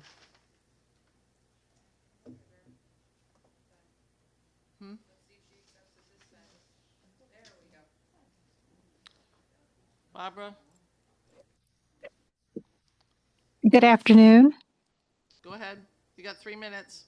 Thank you, Senator Austin Walkers and members of the Appropriations Committee. I am Barbara Richardson Crouch, President of ROVAC, the Register of Voters Association in Connecticut. I would like to speak in favor of the budget of the Secretary of State's office. The Secretary of State provides support to 169 municipalities in Connecticut to ensure fair, smooth elections. Every dollar provided to the Secretary of State is one less dollar that local governments have to provide. The Secretary of State office provides for many things fiscally and in support. That includes the Central Voter Registration System, which is the Connecticut's electronic voter file, and it makes the job of local election officials much easier. They pay for all paper voter registration forms, the online voter registration system. They provide connectivity to CVRS in the EV locations and in town halls throughout the state. They were instrumental in providing support as we moved into early voting, including extended office hours where their staff worked tirelessly as we called at multiple times during the day, Saturdays, Sundays, and nights. The Secretary has also proposed to allow and to initiate an early voter grant. Every year since early voting, the Secretary of State's office has had grants to offer to municipalities to ease the burden fiscally of early voting. There is no such money in the biennium budget for fiscal year 27. And the Secretary's office has proposed it, and ROVAC would like to speak in favor of that. Another thing that we have worked with the Secretary of State's office on is voter education. An informed electorate, especially in these times of misinformation, is necessary to be educated about the election administration and the system that we have in Connecticut, and it also makes our jobs much easier. Once again, as president of ROVAC, I would like to support and thank Secretary Thomas and her office for the support in fair, safe elections in Connecticut. Thank you. Thank you. Up next is Barbara Fair. Barbara, floor is yours. I'm here for you.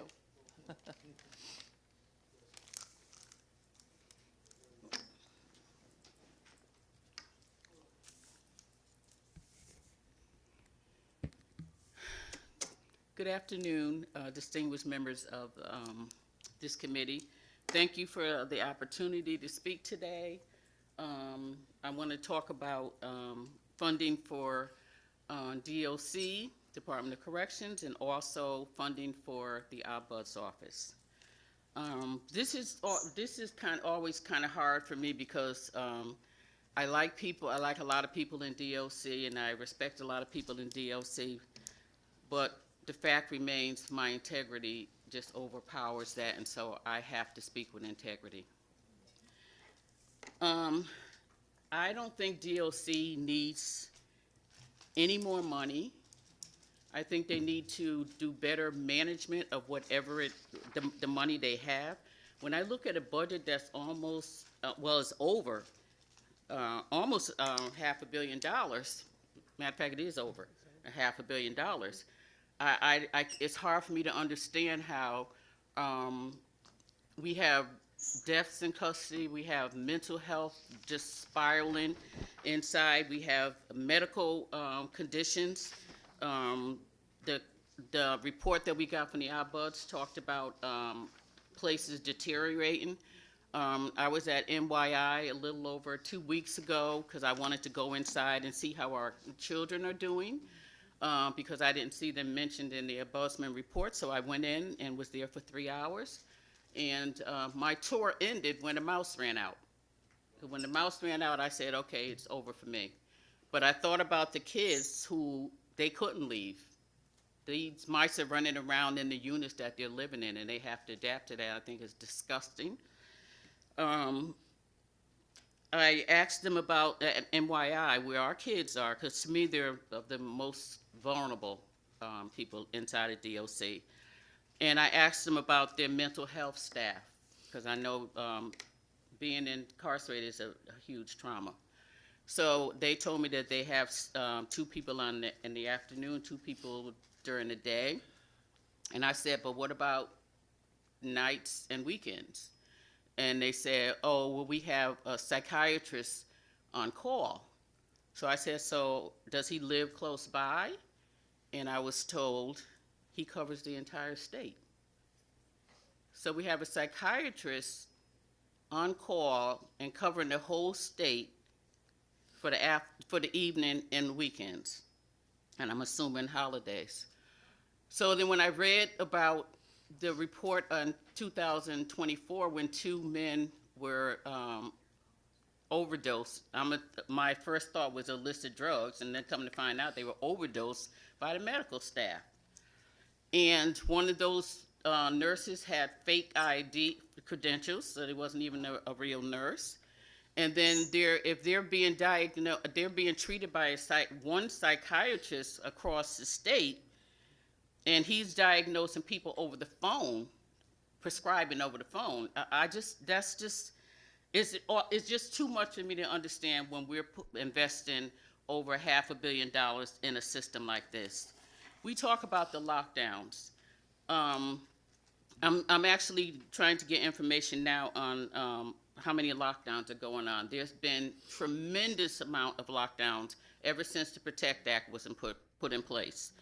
I find it hard to believe that all of a sudden, after the Protect Act was in place and said you have to let people out at least 5 days, 5 hours, that all of a sudden we didn't never have enough staff. So I'm looking forward to a staff analysis, like Kevnisha Boyd was speaking about, one that says how many people do you need to be on staff at a certain time. Super Bowl, we already knew probably going to be a lot of lockdowns, holidays. These things have to stop. You have a whole lot of administrative staff who are on leaves, who have been on there for years. You need to correct that. So that's what I'm saying. I don't see more money putting into this. I see more management. Because the question I asked you guys on this committee is, why do we continue funding things that have shown to be a failure? I don't understand it. I mean, it's like we have so much money invested in a system that is failing our communities, because these people are coming back to our communities. They're coming back with broken spirits and shattered minds and all kind of psych drugs and all of this. And this is not what medical care looks like, which is one of the reasons I feel medical and mental health should not be under the Protect Act. Protect Act is already covering too much. Medical and mental health is just such a huge problem. It really needs to have their own oversight, which is something that Senator Anwar was advocating for last year, and I wish they had listened to him, because he's right. There's no way the Buzz office is going to take care of the mental health, because it's such a growing number. We have a whole facility, almost 600 people, and those are seriously mentally ill. We still have mentally ill people in the regular general population. So we can't continue to act like that's not a big deal. We can't continue to act like all these deaths in custody is not a big deal. Like Keeber was saying, because, you know, the commissioner truly, I guess he truly believes that if he paid people more money, he could get more nursing staff and doctors. And one thing I told him from the beginning, I, as a licensed clinical social worker, could never see myself in that toxic environment, because my ethics, my humanity wouldn't allow me to treat people the way they end up being treated in DOC. Barbara, I could listen to you talk all day. I know, because you're and very, I very got him. So knowledgeable, let but me. You gotta wrap it up, because we've Okay. already let you go beyond. Okay, and yeah, and so I do want to say that I'm hoping with all the millions of dollars we've already invested in bringing in people to tell DOC what to do, that we will actually see some of those things happen. Because really, I could have told them free what needs to happen, but if you guys want to spend millions of dollars, go ahead. Okay, but I want to end with the Buzz office again. I like Devon, I like the people that's in the office, but I have to, again, speak with integrity. When I thought about the Buzz office, it was a small office, because I already felt legislators was part of a level of oversight. So, and who else? The governor, we have all this oversight over the agency, so we didn't really need a big office. I never planned on that. But what I did plan on is having people who are deeply committed to the well-being of incarcerated people. I looked forward to having town meetings, meeting inside with incarcerated people, putting staff and incarcerated people together to talk about the issues. I looked at, I gotta hang up, but these are the things. So for me, because of my integrity, I would love to say, yes, give the Buzz office millions more, but I have to see the results before I say put more money into it. And results is not about, we should be looking for more than just reports. We should be actually looking for results and great outcomes. Thank you. Thank you. Up next is Christine. Sorry about taking more time. Up next is, Help it when it comes to this. I know, Christine Weld Lake. Christine?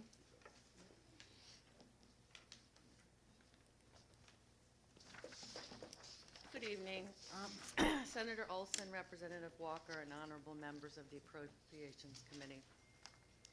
My name is Christina Welty Lake, and I'm from West Haven. I've worked for the Department of Corrections as a licensed clinical social worker for about 17 years, and I'm currently serving at the Bridgeport County Jail. Just like many others, I've been here for a couple years now talking about the importance of increasing funding for mental health and all of the health services. I also struggle with a lot of the conditions that I'm working in, believe me. It's difficult for me to see people coming back for technical violations of parole and probation because of drug testing. And they're asking for another drug screen to be done, and they're not allowed to have that. So people come back, they're just getting their lives back on track. They just got a job finally. They're just reestablishing relationships with their children, their partners, their family. And then all of a sudden, because of some kind of a technical violation, they're back now again for 6 months, a year, could be years. It's such a loss of resources, and it's so much trauma. Every day I encounter individuals in various mental states, some suicidal, others very depressed, psychotic, suffering from trauma. Much of this is trauma from being a child, from living in horrendous conditions. Parents who have been abusing drugs, have been prostituted, I mean, all kinds of conditions. So we're not talking about small traumas. We're talking about major traumas. So our once or twice a month mental health visits are not deep intensive psychotherapy. They're not major personality change. We're not treating trauma. We're helping people to cope with the stress of being incarcerated. They come into DOC not only to serve their time, but we hope for rehabilitation. I don't know where that word got dropped off of the mission of the Department of Corrections. Yet we don't provide them with the services they need much of the time. It's not because we don't want to, it's because we don't have staff for intensive psychotherapy. We're doing crisis intervention. They're dealing with the struggle of being separated from the families, losing their jobs, losing their relationships, fears of losing their housing. Failure to appears. People are coming in and staying in jail for 6 months to a year because they missed a court date. Some of them were in the hospital. Some of them were in a psych ward. And why does it take so long to get them back out on the street? Organizational charts and administration should include leaders and decision makers other than custody. Why is custody ruling the Department of Corrections? We have all these advocates, we have all these educators, we have all these doctors and very bright leaders. There needs to be panels. There needs to be people other than custody making these decisions. Other people are educated. Mental health staff is educated. All kinds of people. Discharge planning. There's almost nothing. So people that have been incarcerated, I've seen it. Not only are they not leaving from a correctional facility, they're being sent back to the county jail to end their time in a county jail where there's no programming whatsoever and no discharge planning. So what kind of a outcome are we expecting? Really, what kind of an outcome can we expect for these people? The rules of probation are rigid and unrealistic. If someone has one relapse, they are incarcerated for 6 months or more. That is not an intervention. That's not how we treat addiction.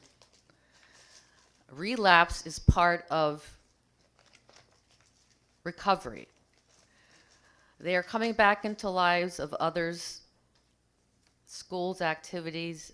They need more help. One shoe does not fit all.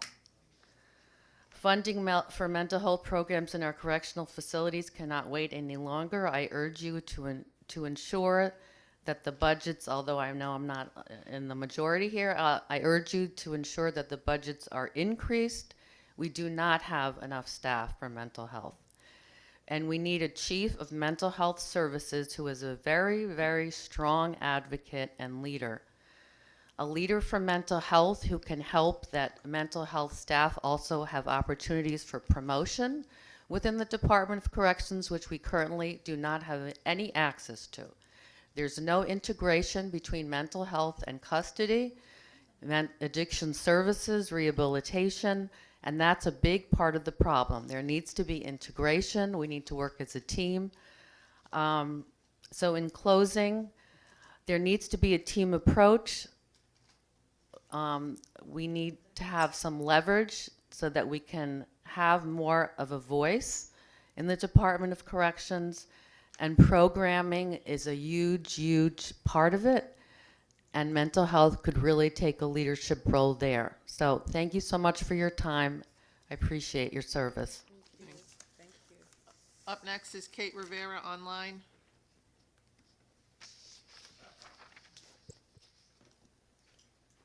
Good afternoon.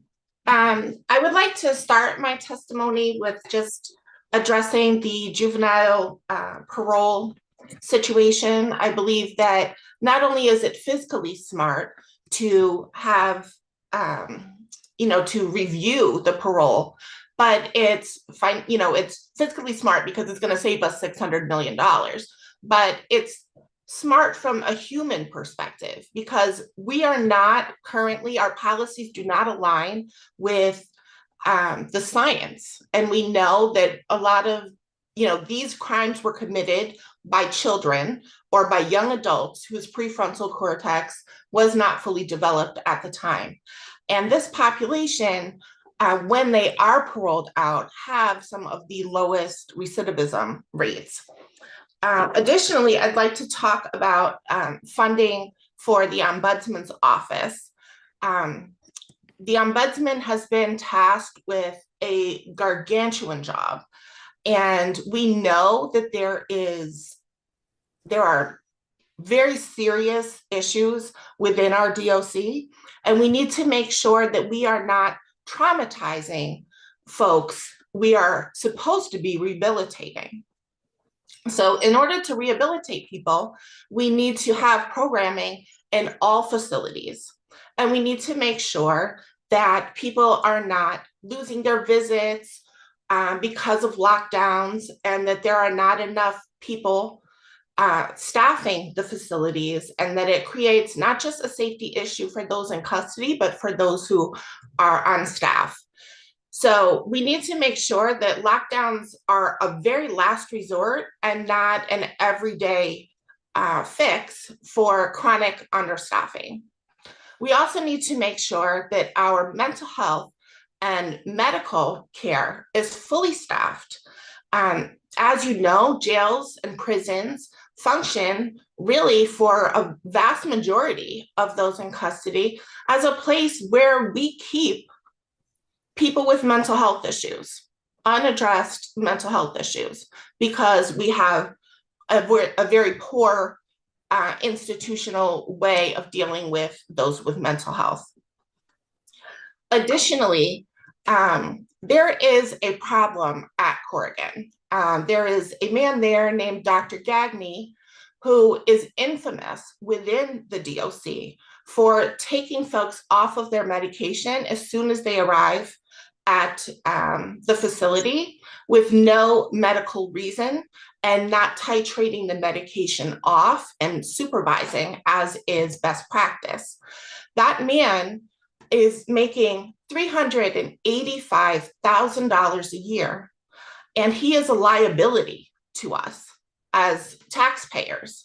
He has been involved in 26 lawsuits. He's been named for this type of behavior, for ignoring mental health conditions and for taking people off of medications that they need.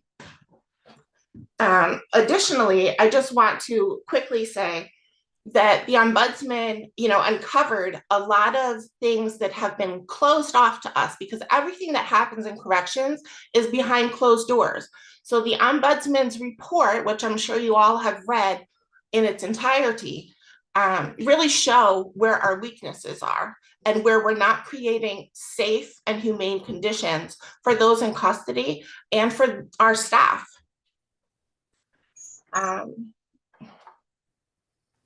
We have, every facility needs to have some type of programming. Could you? Okay. Sorry. Okay. So. Well, thank you for listening. Thank you, and thank you for your testimony. Thank you. Mm-hmm. Leslie Bumpus.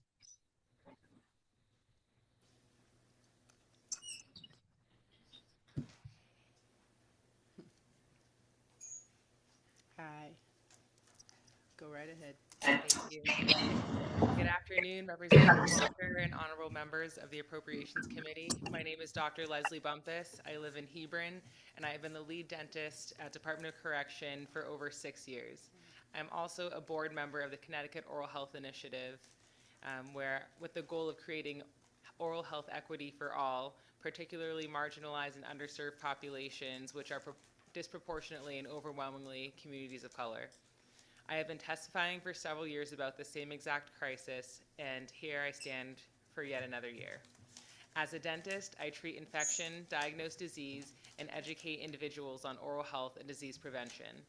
I relieve dental pain and help restore the mouths and teeth of people to attain a better quality of life.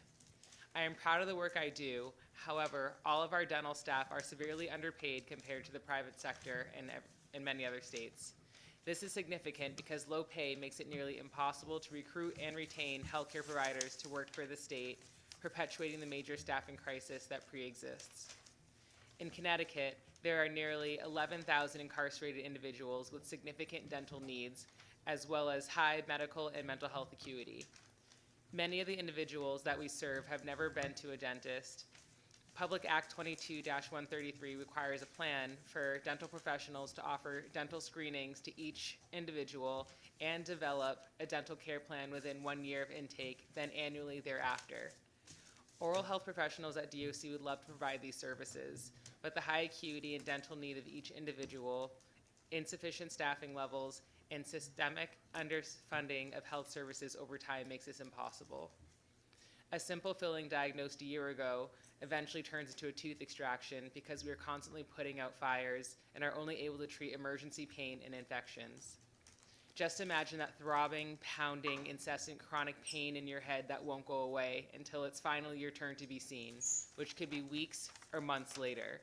This is unacceptable and can be improved by adequately compensating staff and expanding healthcare services. The staffing crisis within DOC has left individuals sicker and more vulnerable, impacting not only dental care, but mental health and overall health. Chronic shortages of dental providers, nurses, doctors, and mental health staff are straining care and fueling burnout, compassion fatigue, and unsafe levels of mandatory overtime. This crisis is entirely preventable. In one of the wealthiest states in the richest country in the world, inadequate staffing due to poor compensation is a choice.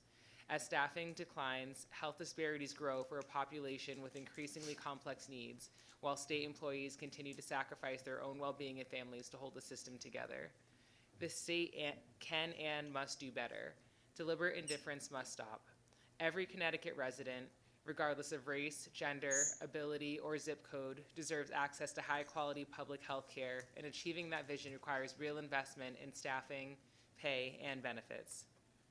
Inflation has devastated state workers due to the increased cost of living impacting our families. We must prioritize adequately compensating state healthcare workers because public services are crucial for our communities and in promoting health equity. Thank you for your time. Thank you. Thank you. Thank you for your testimony, and have a good day. Abimbola, okay. Ortade? Yeah. Number 35? No. No, she's online. Oh, she is online. Hello? Just tell them to unmute themselves. Could you unmute yourself so that you can testify? Abimbola? Hello? Oh, sorry, I was attempting to unmute myself. Sorry about that. That's okay. Go right ahead. You got 3 minutes. Thank you to the committee for allowing me to speak today. My name is Abimbola King Oritade. I am the president of Black Lives Matter A6O and CEO of Three Good Brothers.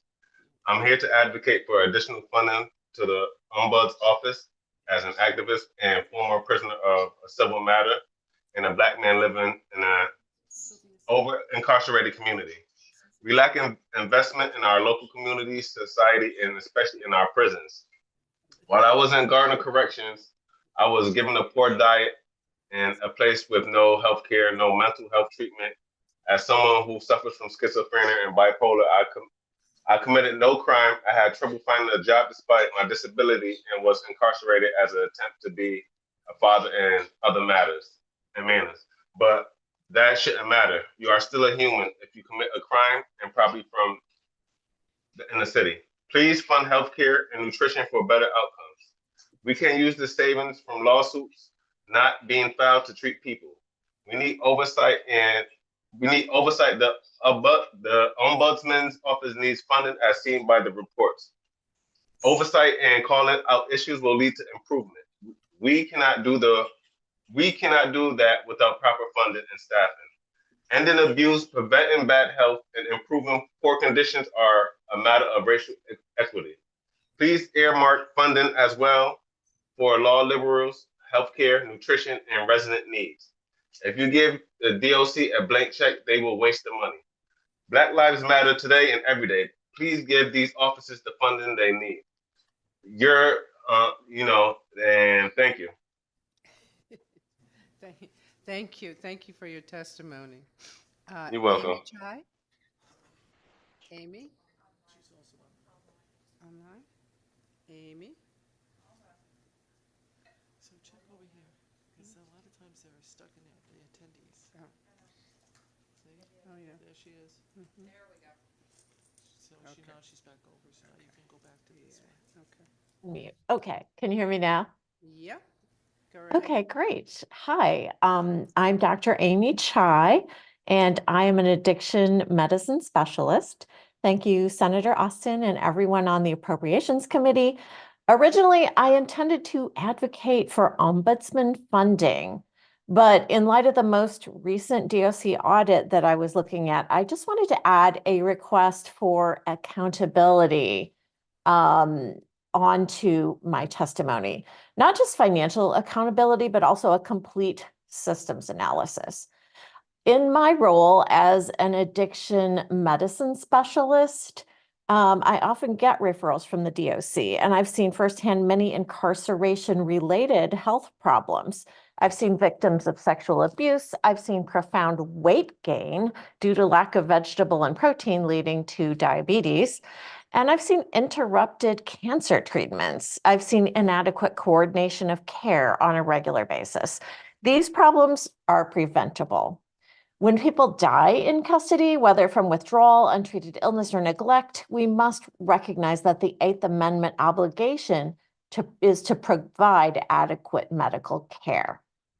So let's talk about money. People in Connecticut prisons are predominantly working age adults, 20s, 30s, 40s, not old people and not minors. Connecticut spends an estimated $13,000 to $15,000 per incarcerated person per year on medical and mental health care combined.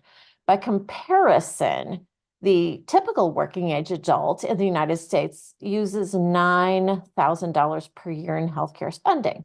So that means Connecticut is spending approximately 40 to 60% more per person on healthcare for people in prison than what the average working age adult would receive in the community, which is appropriate because they have more needs, so they should receive more funding.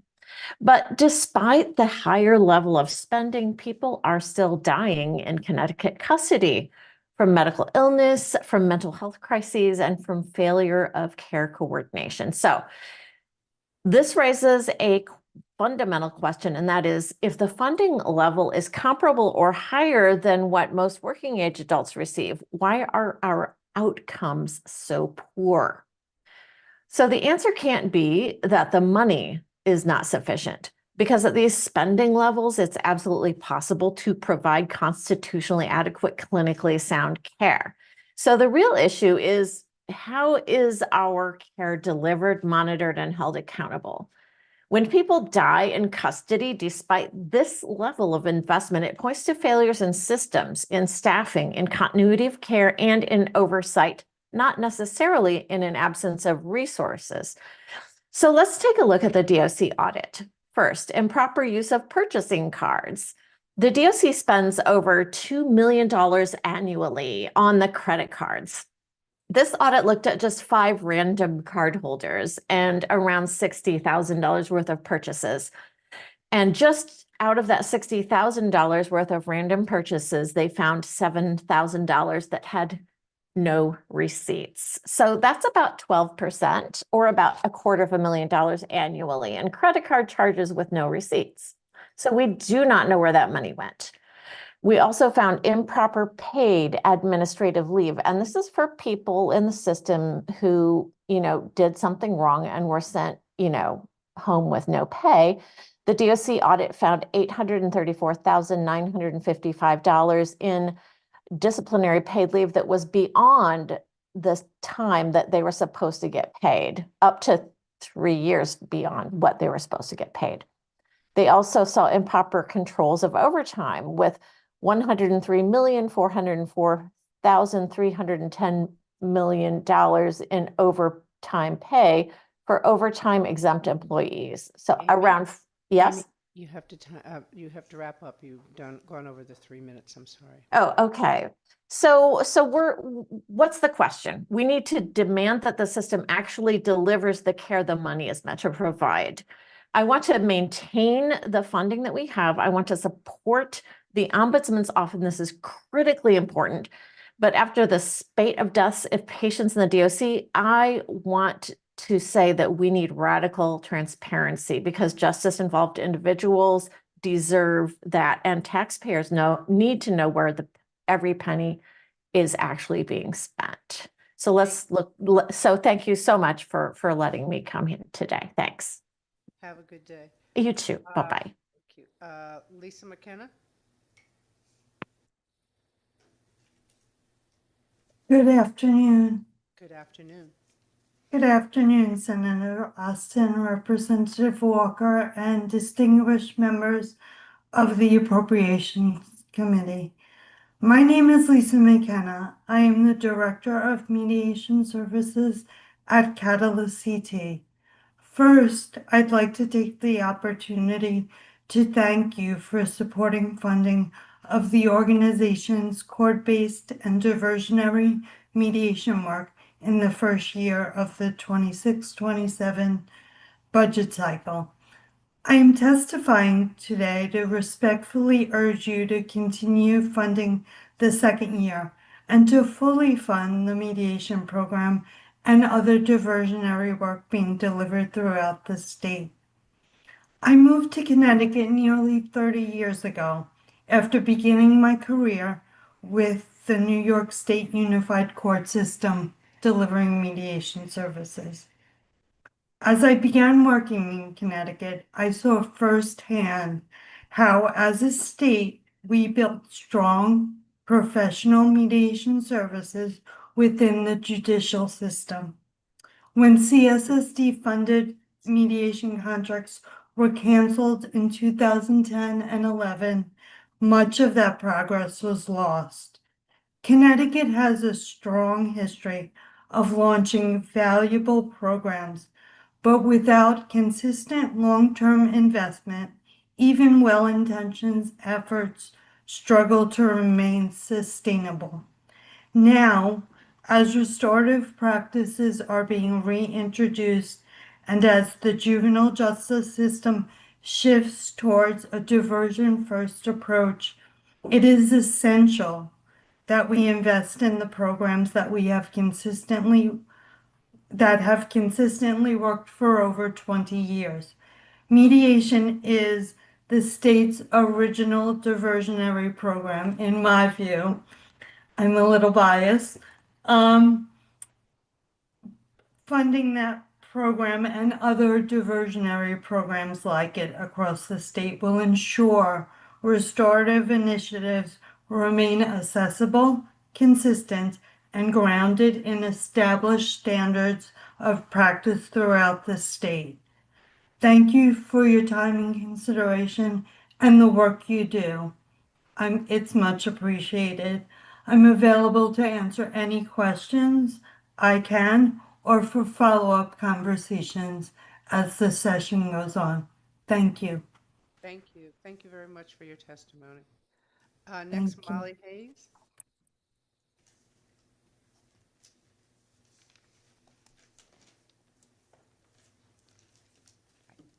Chairperson Walker and distinguished members of the Appropriations Committee, my name is Dr. Molly Haynes. I'm a lifelong Connecticut resident.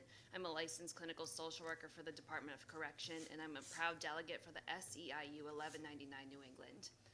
This is my third year testifying, asking for adequate funding for correctional health care, and I want to begin with honesty, that I'm frustrated. I'm frustrated because this conversation is not new and the needs are not new, yet each year it feels as though we are trudging through quicksand to secure the staffing, resources, and infrastructure required to provide constitutionally sound, let alone excellent health care. And with respect, that reality places this committee in a position of profound responsibility. Because without appropriate funding for health services positions, the standard of care we are legally and ethically required to provide simply cannot exist. During the recent audit discussion, Senator Winfield asked Commissioner Quiros for an ask that is visionary, and that word has stayed with me. I find myself asking, where is the visionary ask? And just as importantly, where is the visionary give? As of July 1st, 2025, the DOC Health Services Unit had 144 staff vacancies. To date, only 19 of those have been filled, and we've had over 20 staff departures. Those numbers are not abstract. They represent unseen patients, delayed health care, overextended staff, and preventable risk. The implications of those numbers are profound. I could stand here today and share story after story of gaps in care, delays in treatment, and the strain of staff trying to serve their best to their patients with far too little resources. But you've already heard those stories, and I want this testimony to be different. Hamilton is one of my favorite musicals, and in it, Alexander Hamilton is described as never being satisfied. That idea has resonated with me for a long time, and I find it deeply connected to the work I do as a social worker. To me, this line is about resilience, the refusal to accept that the current reality is the best we can do, and it's about determination, the belief that systems can improve even when progress feels like quicksand. I refuse to accept that our current system is the best that we can do, and I believe that we can do better. But aspiration alone does not staff clinics, and vision alone does not treat patients. Funding does. We should not be satisfied with staffing levels that strain safety for patients and providers, never satisfied with vacancies that delay care, never satisfied with funding that perpetually meets only the bare minimum required to get by. And this committee should not be satisfied either, because the power to change up that reality sits in this room. Today, I urge you to fund the DOC Health Services Unit not just adequately, but by being visionary, by fully supporting the health services positions required to deliver safe, timely, and ethical care. It should no longer be acceptable to act surprised or disappointed when there are bad health outcomes after perpetual underfunding of DOC health services. My closing consideration for the committee is this. The question before you is not if the need exists, but whether you will choose to fund the care that dignity, safety, and justice demand. Thank you for your time. Thank you, and thank you for your testimony. Have a great day. Thank you. Be careful driving. Next, Ryan Drenzik. Good afternoon, Senator Olson, Representative Walker, and the members of the Appropriations Committee. My name is Ryan Drenzik, and I'm the Executive Director of St. Joseph's Parenting Center, a nonprofit organization dedicated to preventing child abuse by serving parents and caregivers across Fairfield County, with locations in Stamford, Danbury, and Bridgeport, Connecticut. St. Joseph's Parenting Center provides free parenting education and case management that supports the goals of the Department of Correction and the Court Support Services Division by helping families stabilize, meet court expectations, and avoid deeper system involvement. While we have not historically received funding from the judicial branch, courts and probation officers regularly rely on our services to meet a clear and growing need. Last year, we served approximately 400 families across Fairfield County, many of whom were navigating court involvement, probation requirements, or child welfare concerns. Thank you for the opportunity to testify today and the opportunity to advocate for the increase in funding for vital nonprofit programs like mine by $155 million in fiscal year 27. St. Joseph's Parenting Center is experiencing operational strain following the loss of federal funding for our Dads Are the Difference program, which ended in October of 2025. While referrals from courts, probation, and DCF continue, our ability to accept and support families has been constrained. In Danbury, we stopped accepting new families in November and are currently serving only previously enrolled clients, despite continued referrals. In Stamford, we are maintaining the same number of active cases with fewer staff, limiting flexibility and reducing the depth of individualized support. Because all services are provided at no cost, these funding pressures have a direct impact. About 97% of the families we serve live at or below 50% of the area median income in Fairfield County, and many are already struggling to meet basic needs. If funding is not secured, families will face fewer community-based options to address parenting challenges early, increasing the likelihood of prolonged court involvement, probation compliances, or deeper child welfare involvement. For the broader community, this results in a greater strain on the judicial and correction systems and a higher downstream cost.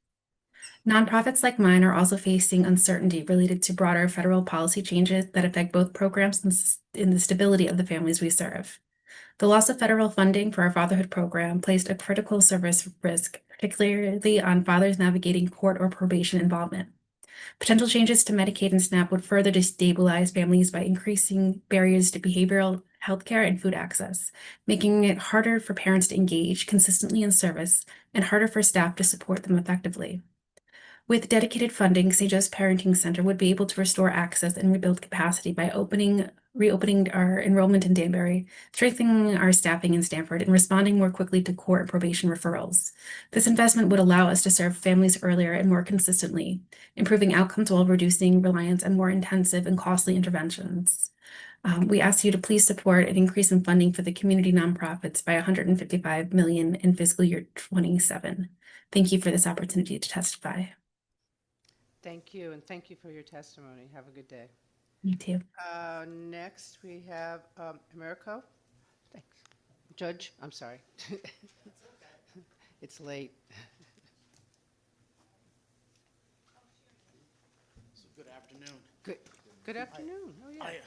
Yeah, appreciate all the hard work that you put into this, just this afternoon, as well as all the years that you've all done it. So thank you. Thank you. As you may know, I'm the newly elected, not newly now, but a few years ago, in New Haven, probate judge. And I'd like to just offer a little bit of what I know my fellow judges have already told you quite a bit, so I don't want to take up your time at this late hour.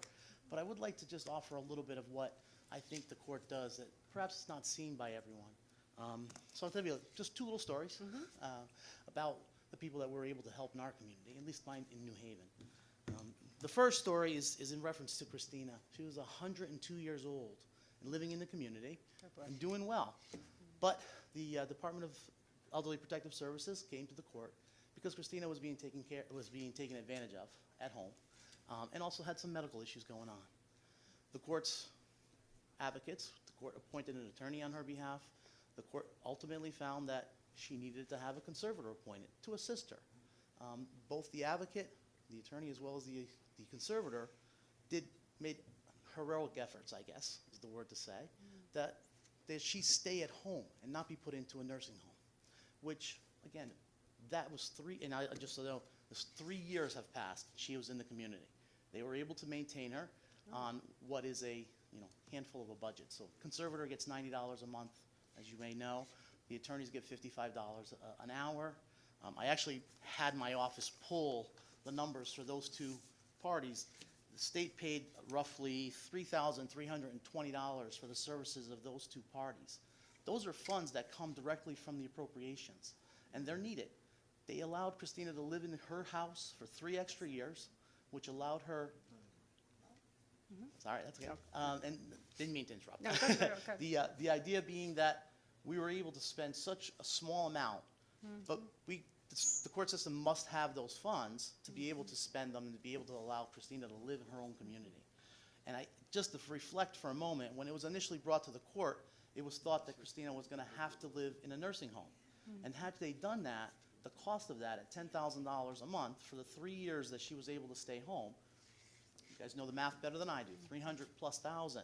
So we were able to save that from the overall budget, which increased, is used other places, which we appreciate. The difficulty is that with the way the budgets are set up, as my fellow judges have mentioned to you, we need to normalize or balance out the appropriations so that our system, the probate system, can understand what they're going to have, how much they can allocate to that, and continue to put efforts to maintain and recruit both advocates as the attorneys as well as advocates who are to be conservators. Because those advocates are what help our community, all of our community within the state of Connecticut, to maintain people in the community, which helps to balance everything across the board. But most importantly, it allows for those in the community to have a better life. Christina, her wisdom, her knowledge, everyone that she touched for the 3 years that she stayed in the community was wonderful. I hear reports about that all the time. Just so you all know, she's 105 and she's still doing well. Wow. She's no longer at home. Medical issues caught up with her. So she is in a nursing home at the moment, but she's doing well. The idea was that we were able to maintain her with the help of the probate system overall to keep her in the home, and that's the best thing that we could have done. I have other stories, and I'm sure every judge who could present to the court, or present to all of you, would have many of these same stories. The idea is that we're a small faction. We try to do the best we can, but we put an enormous amount of time and effort to make sure that the people in our community are served well. And that's done by making sure that we have attorneys who care and conservators who care. So again, to be able to fund them, we ask that you appropriate the appropriate amounts. Thank you. Thank you, and have a good evening. Thank you so much. They got.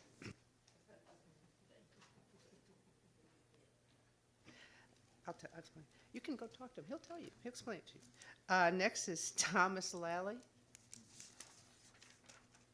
Thomas, is he on? We're skipping. He's not going to be here. So Okay. 42 and number 44 will not be here. 42 and 44. Okay, so Denise Pally? She's online? I see her. You might want to say it a little bit louder. Denise? Oh, Yeah. I'm here. Can you? Oh, here I am. I wasn't able to unmute it. I apologize. Thank you for allowing me to speak today. I appreciate it. I imagine it's been a long day for all of you. I'm here in support of additional funding for the Office of the Correction Ombuds.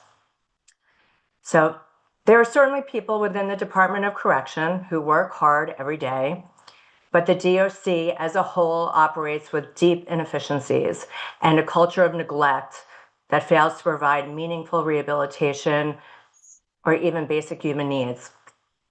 Chronic staffing shortages and overtime costs exceeding $100 million a year are symptoms of a system that is not functioning as it should. The people in our state's custody are routinely denied fresh air, mental stimulation, and adequate health care. Strengthening the OCO is one of the most effective ways to bring accountability and improvement to the system. The recent State of Reentry report makes the consequences of this neglect painfully clear. Of the more than 1,000 individuals that were returning to the community in 2024, 34% were released with a moderate to severe mental health disorder, and 74% required some level of medical nursing care. The DOC should not be releasing people in worse condition than when they entered. Yet, this is what the numbers are showing. We also know that roughly 17,000 disciplinary tickets were issued in 2025.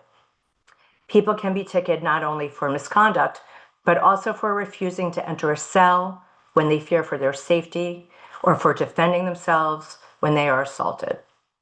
Greater oversight could prevent many of these dangerous situations from occurring in the first place. Additional funding would also support another healthcare consultant. Greater healthcare expertise within the system could help towards identifying and stabilizing individuals in crisis before they can harm themselves or others. My own family has experienced the consequences of inadequate oversight.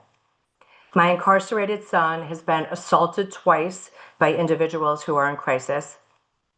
In one incident, he was punched so severely that he needed stitches inside and outside of his mouth.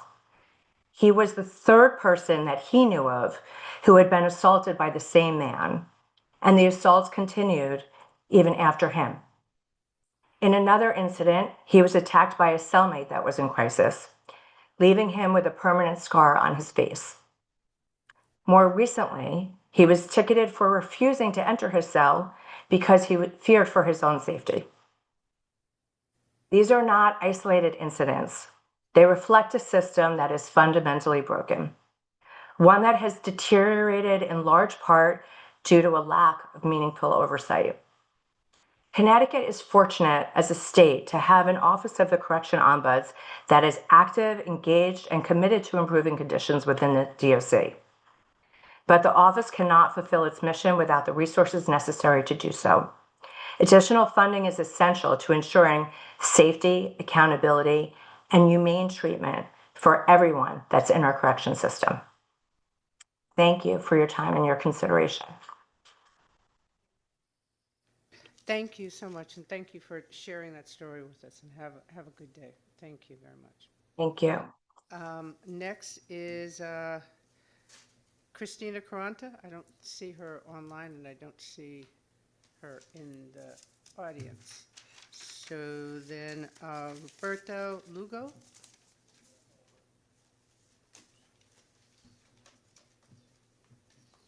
Thank you, Roberto, for hanging in there. Thank you.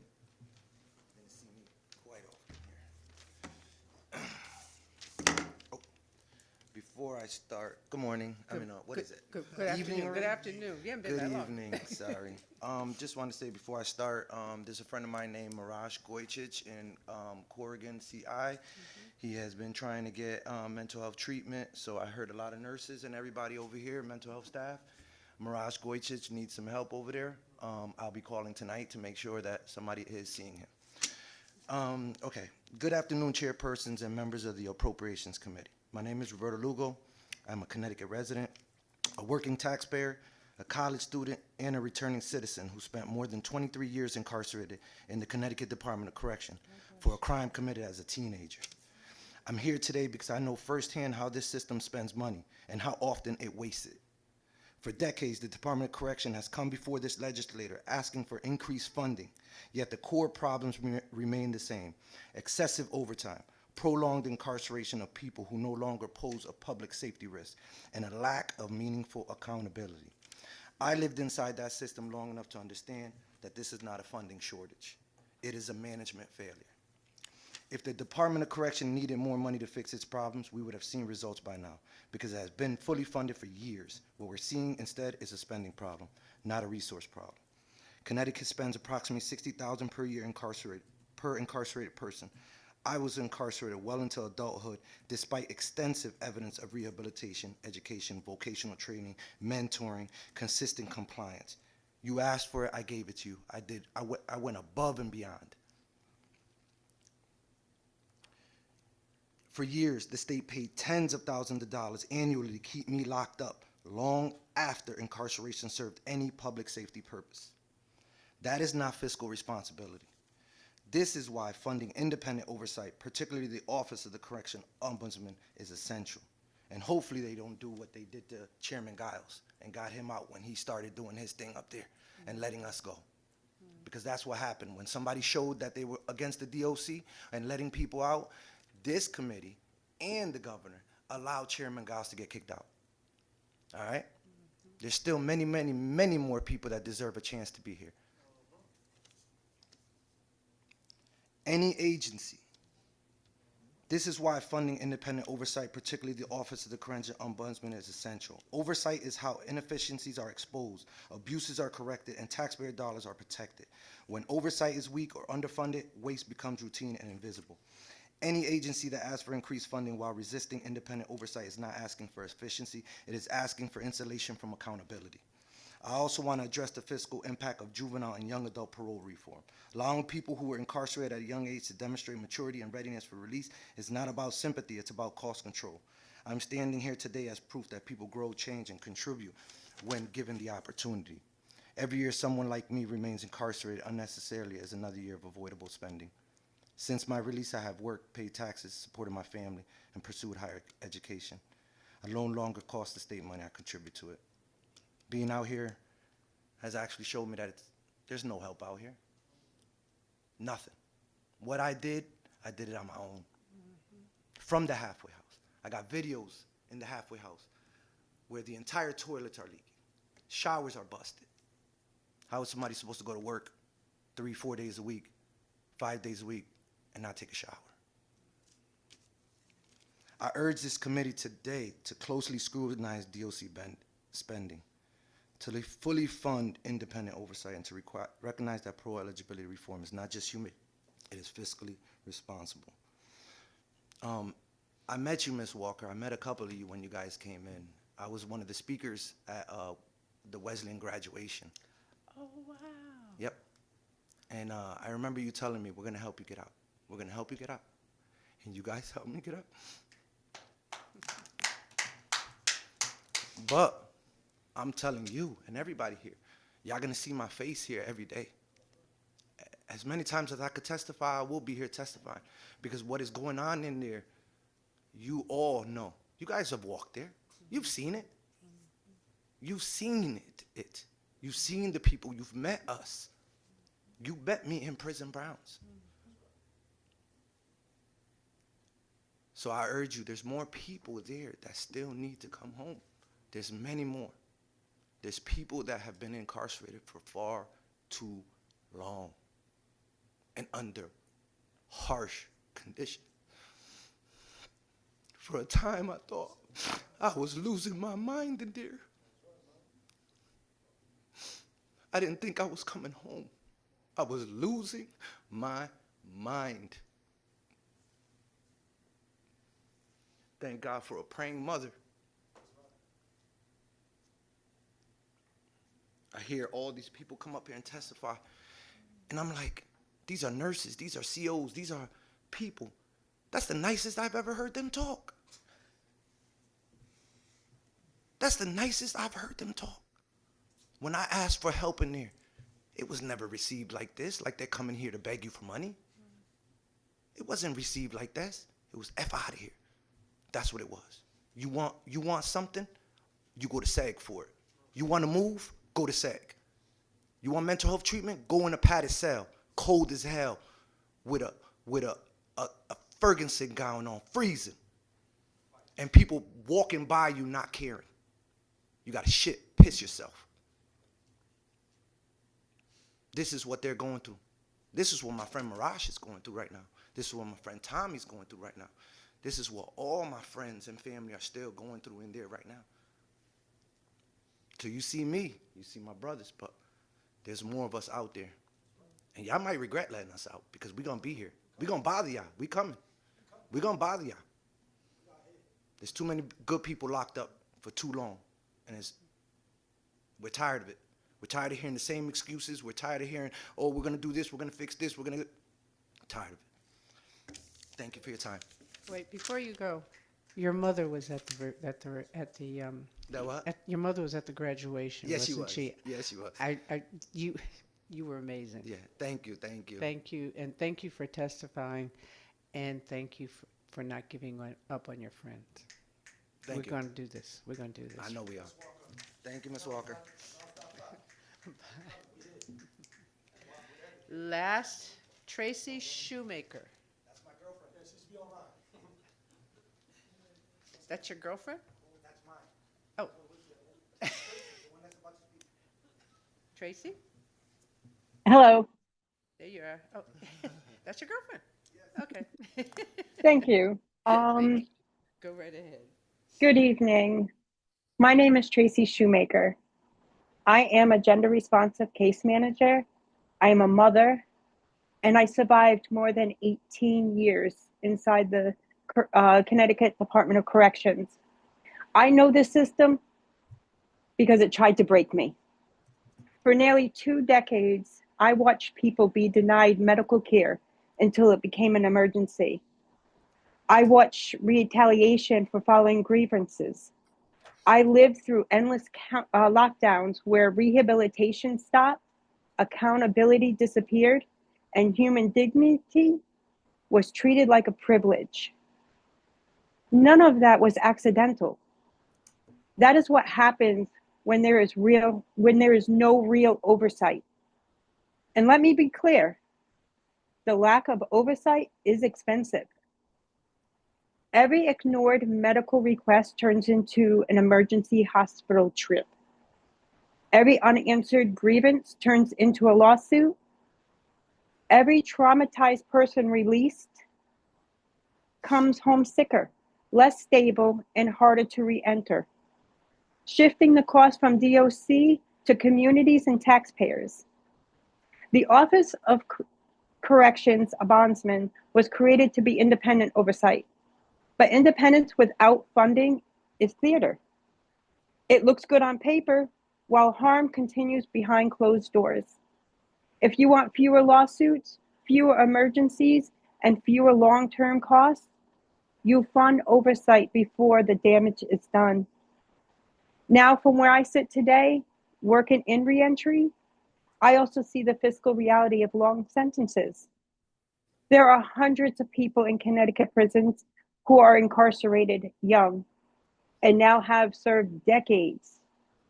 The state is spending tens of millions to warehouse people who have already demonstrated change. This bill does not guarantee release.